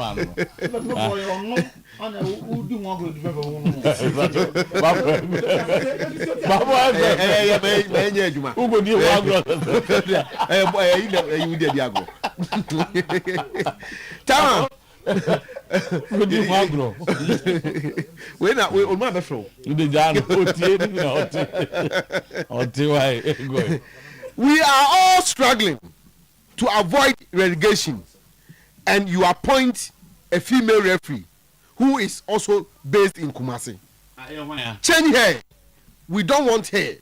Young Apostles write to the GFA to change referee Juliet Apia. Oh, okay. I must say we're connected to nations kakra. Young Apostle for no for power timer. Oh, wenchi. And you know, Young Apostles for track of general secretary say almost Juliet Apia we Kumasi based referee. Match and also a relegation threatened match. Ehia be man ku do an ho eni edin na wa be di match no. One ga sa ku do me man ho. That was your match be ho no mo a. E ma de o me da nyam kodo asem. Ya be obli asem no be fa no. Ma ku do de danger fin jago. Eti tama. You appear some ni kakra. Ah, madam for no. Ani ya no waka kire ni say. Madam for pa. Almost san no manko na. After a crucial go be di kama so. Obedi na unko almost san no na eko. Go be no kama pa so. Almost san. After a crucial meeting yesterday, House of Folk Board draw up a payment plan to offset the debt owed former technical director Rene Hendink. They will pay 50,000 today at the Tema court, and then the rest will follow. But Rene Hendink says he wants full payment, or he will seize all House of Folk assets. Pobi mine. Tama ose obekwa ko seize Pobi mine. Can I say on go seize Pobi mine? Oh, enu akra my list no. Also be seize Pobi mine. WW can I say? I'm say $150,000. No Pobi mine. I said on the way evaluation we. Oh, now value Pobi mine. Now why Pobi mine class as bo. Why Pobi mine ko? What's House of Folk accounts no? Obekwa sika be dem be obekwa ko yi. Oh, Tama, me reading show. Whether could you be account? Also be seize accounts no. Let's be yi. Na secretariat no, the wada braka no. And also so we freeze one mo bi anko ko koye adwuma. Enti e de ni bra papa. Say na ma o na o ka wie ya. Ya story ni wie ya na nwure na board no ko ye meeting no. Ya story no happen wie ya papa. Buy em freno. Ay yamfa Hamza engum kakra. It's a difficult game and we respect them a lot. So we have to decide. We have decided to put everything aside. They are not in good position. Hamza Mohammed was it, but we have to be careful. We decided to take everything aside and then concentrate much on this game. It's a difficult game. We respect them a lot. Although they are not in good position, when you are playing such clubs, you need to be very careful. So we are working on all angles, especially our defensive area and also our attacking area. That is whereby we are attacking points. We need to work on our scoring, also our build-up play, and the defending too. We need to disturb the opponents when they are also doing their build-up and also destabilize their organization at the back so that we can get the opportunity to put the ball at the back of their nets. It depends mostly on our organization. Without ball, that is where we have the problem. When we are out of possession, we need to organize ourselves well and also concentrate on the angle where the ball is. Also, the nearest player who need to give the first reaction goes in very late. And what we are working on this week is that we need to, in every minute of action, we need to react quick so that with ball, we know what to do. Without ball, we know what to do as well. We need to take our chances very quick, especially inside the first half. We need to take our chances by scoring as quick as possible in the first half so that we will take off pressure and play our normal game as well.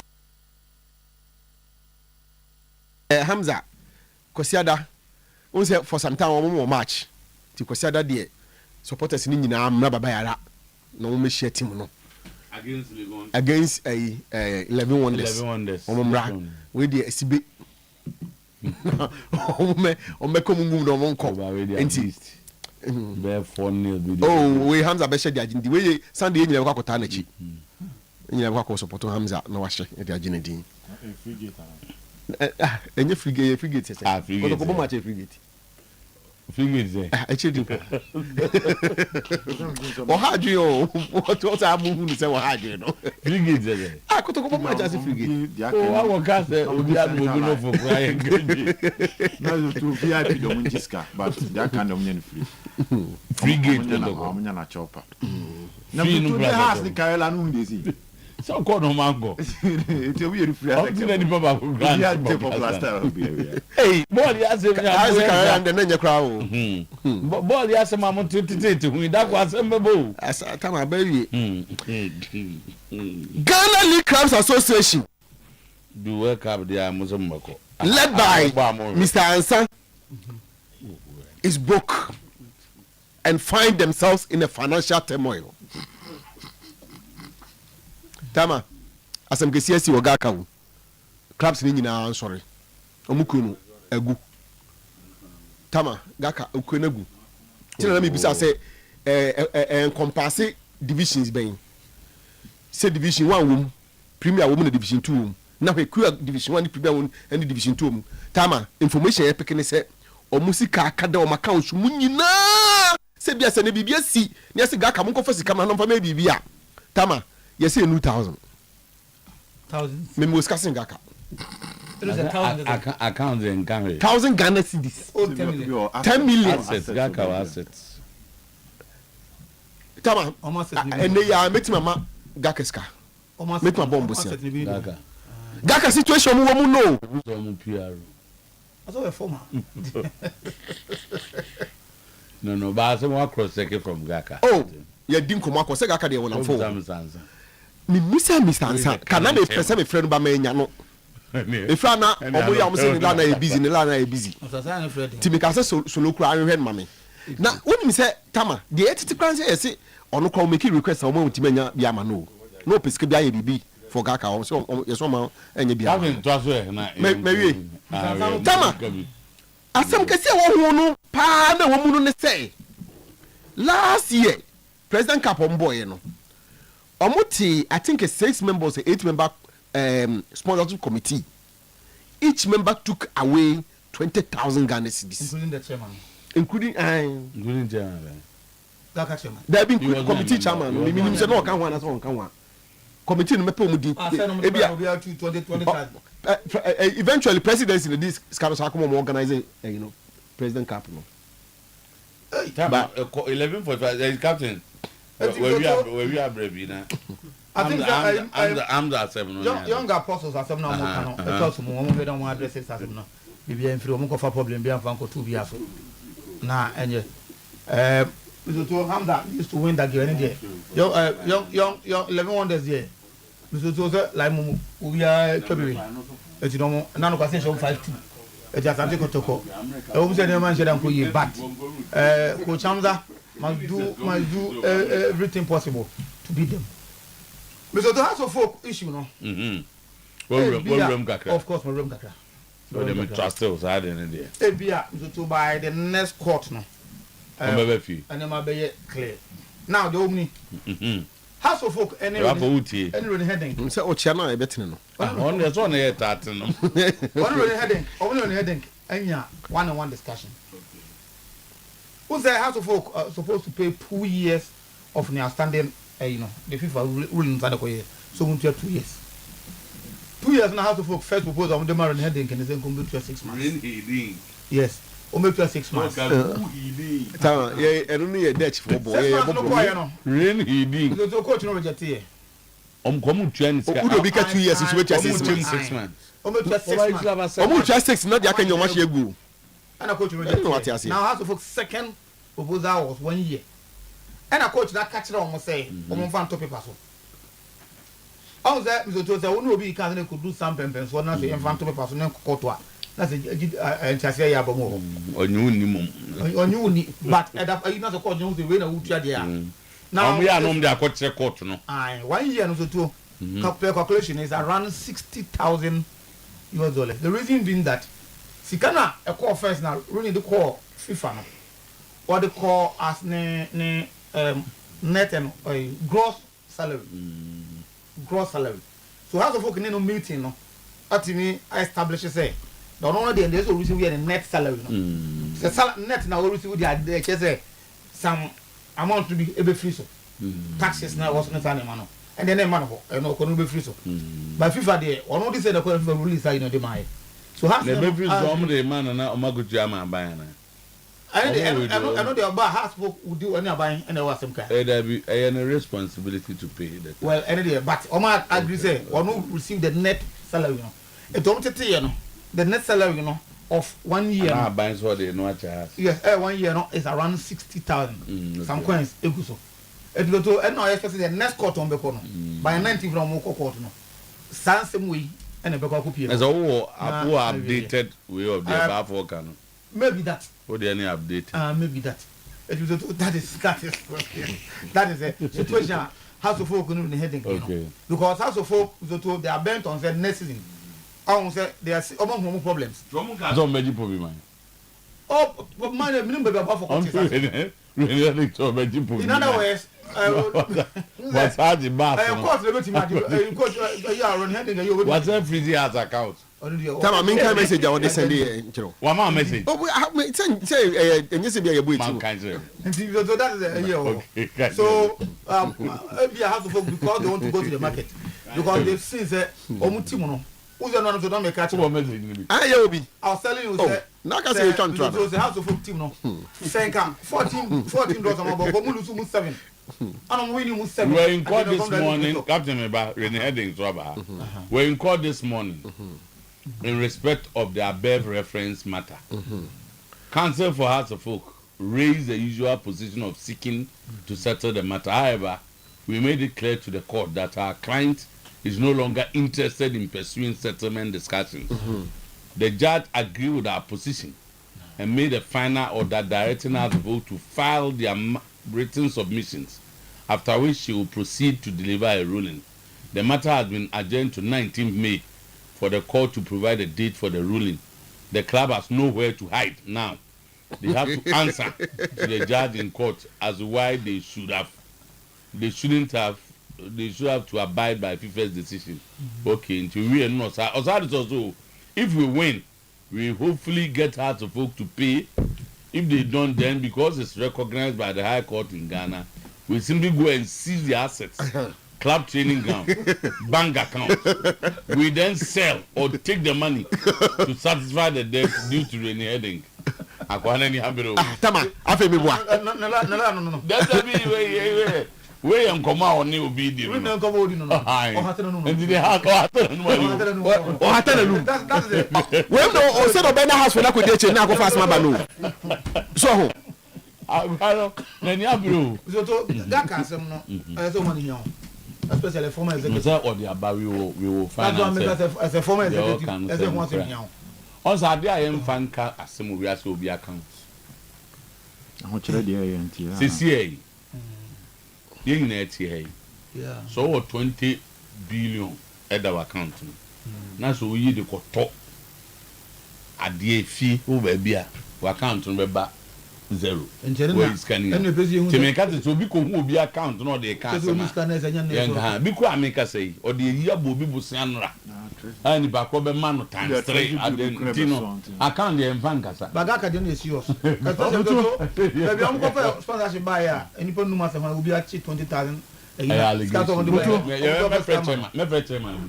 Born in Mame across Sports Stadium image, you know. This was time and a place near church or mono.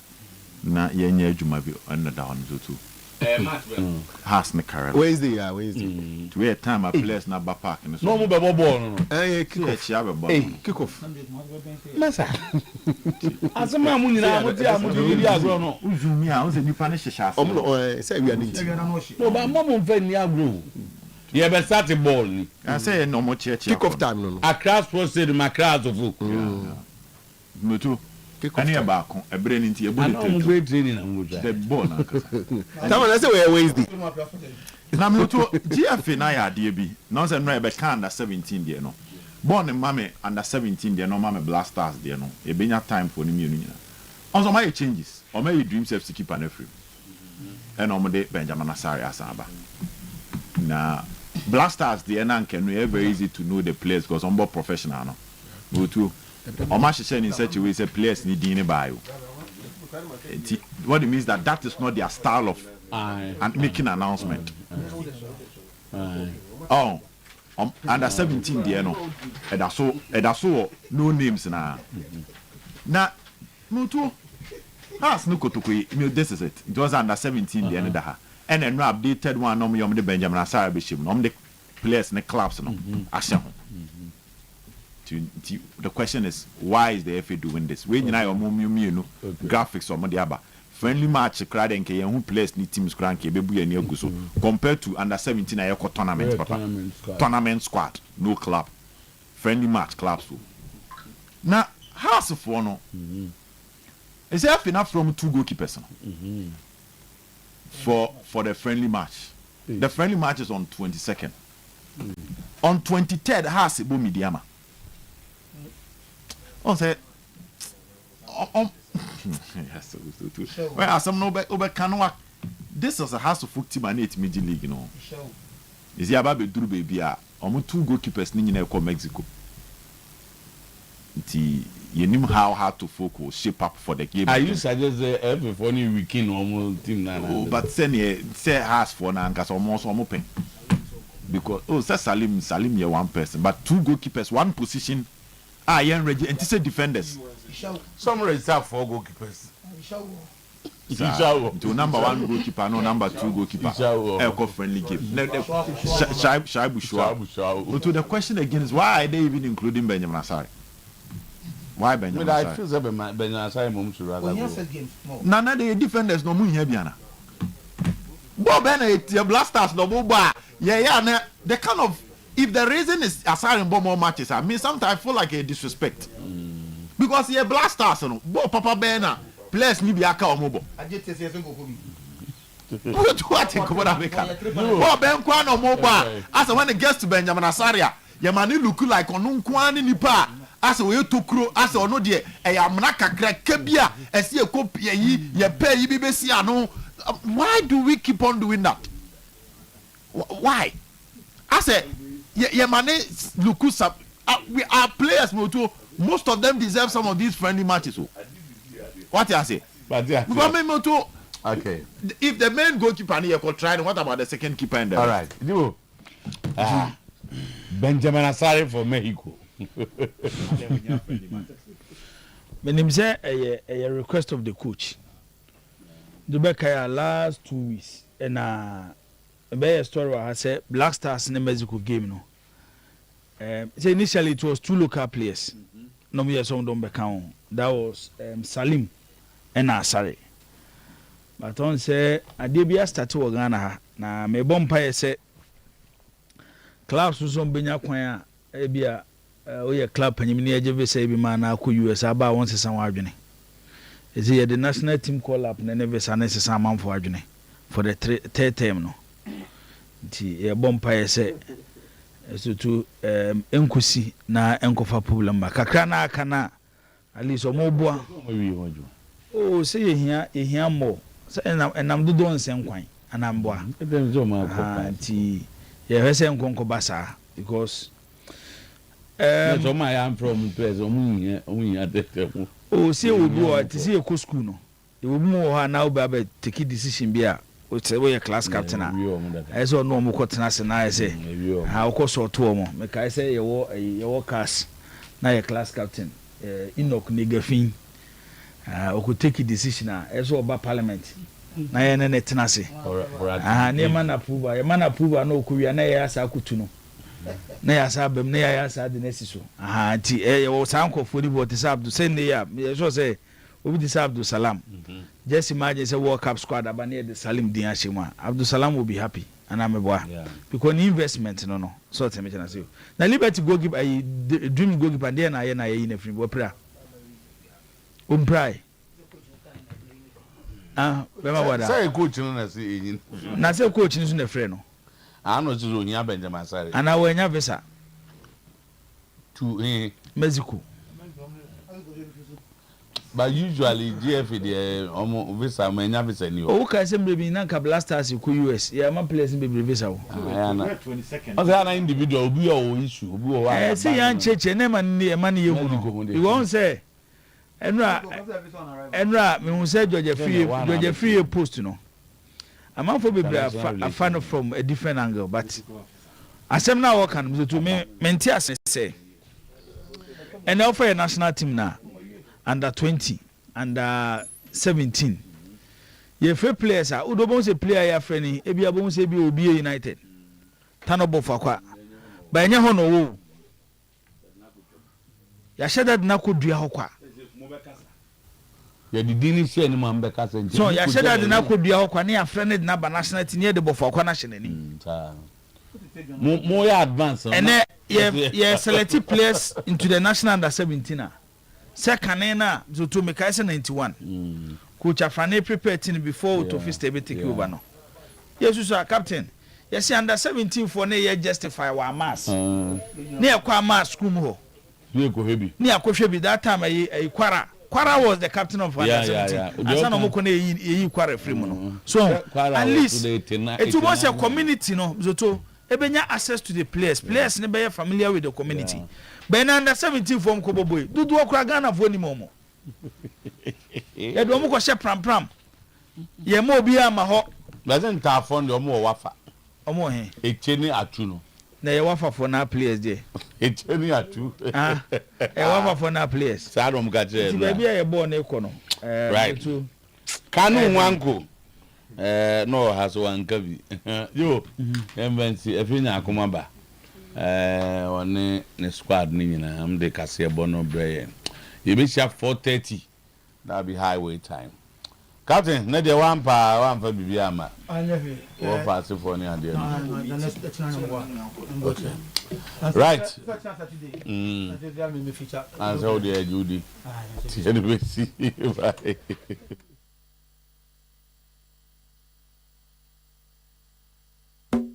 Oyerepa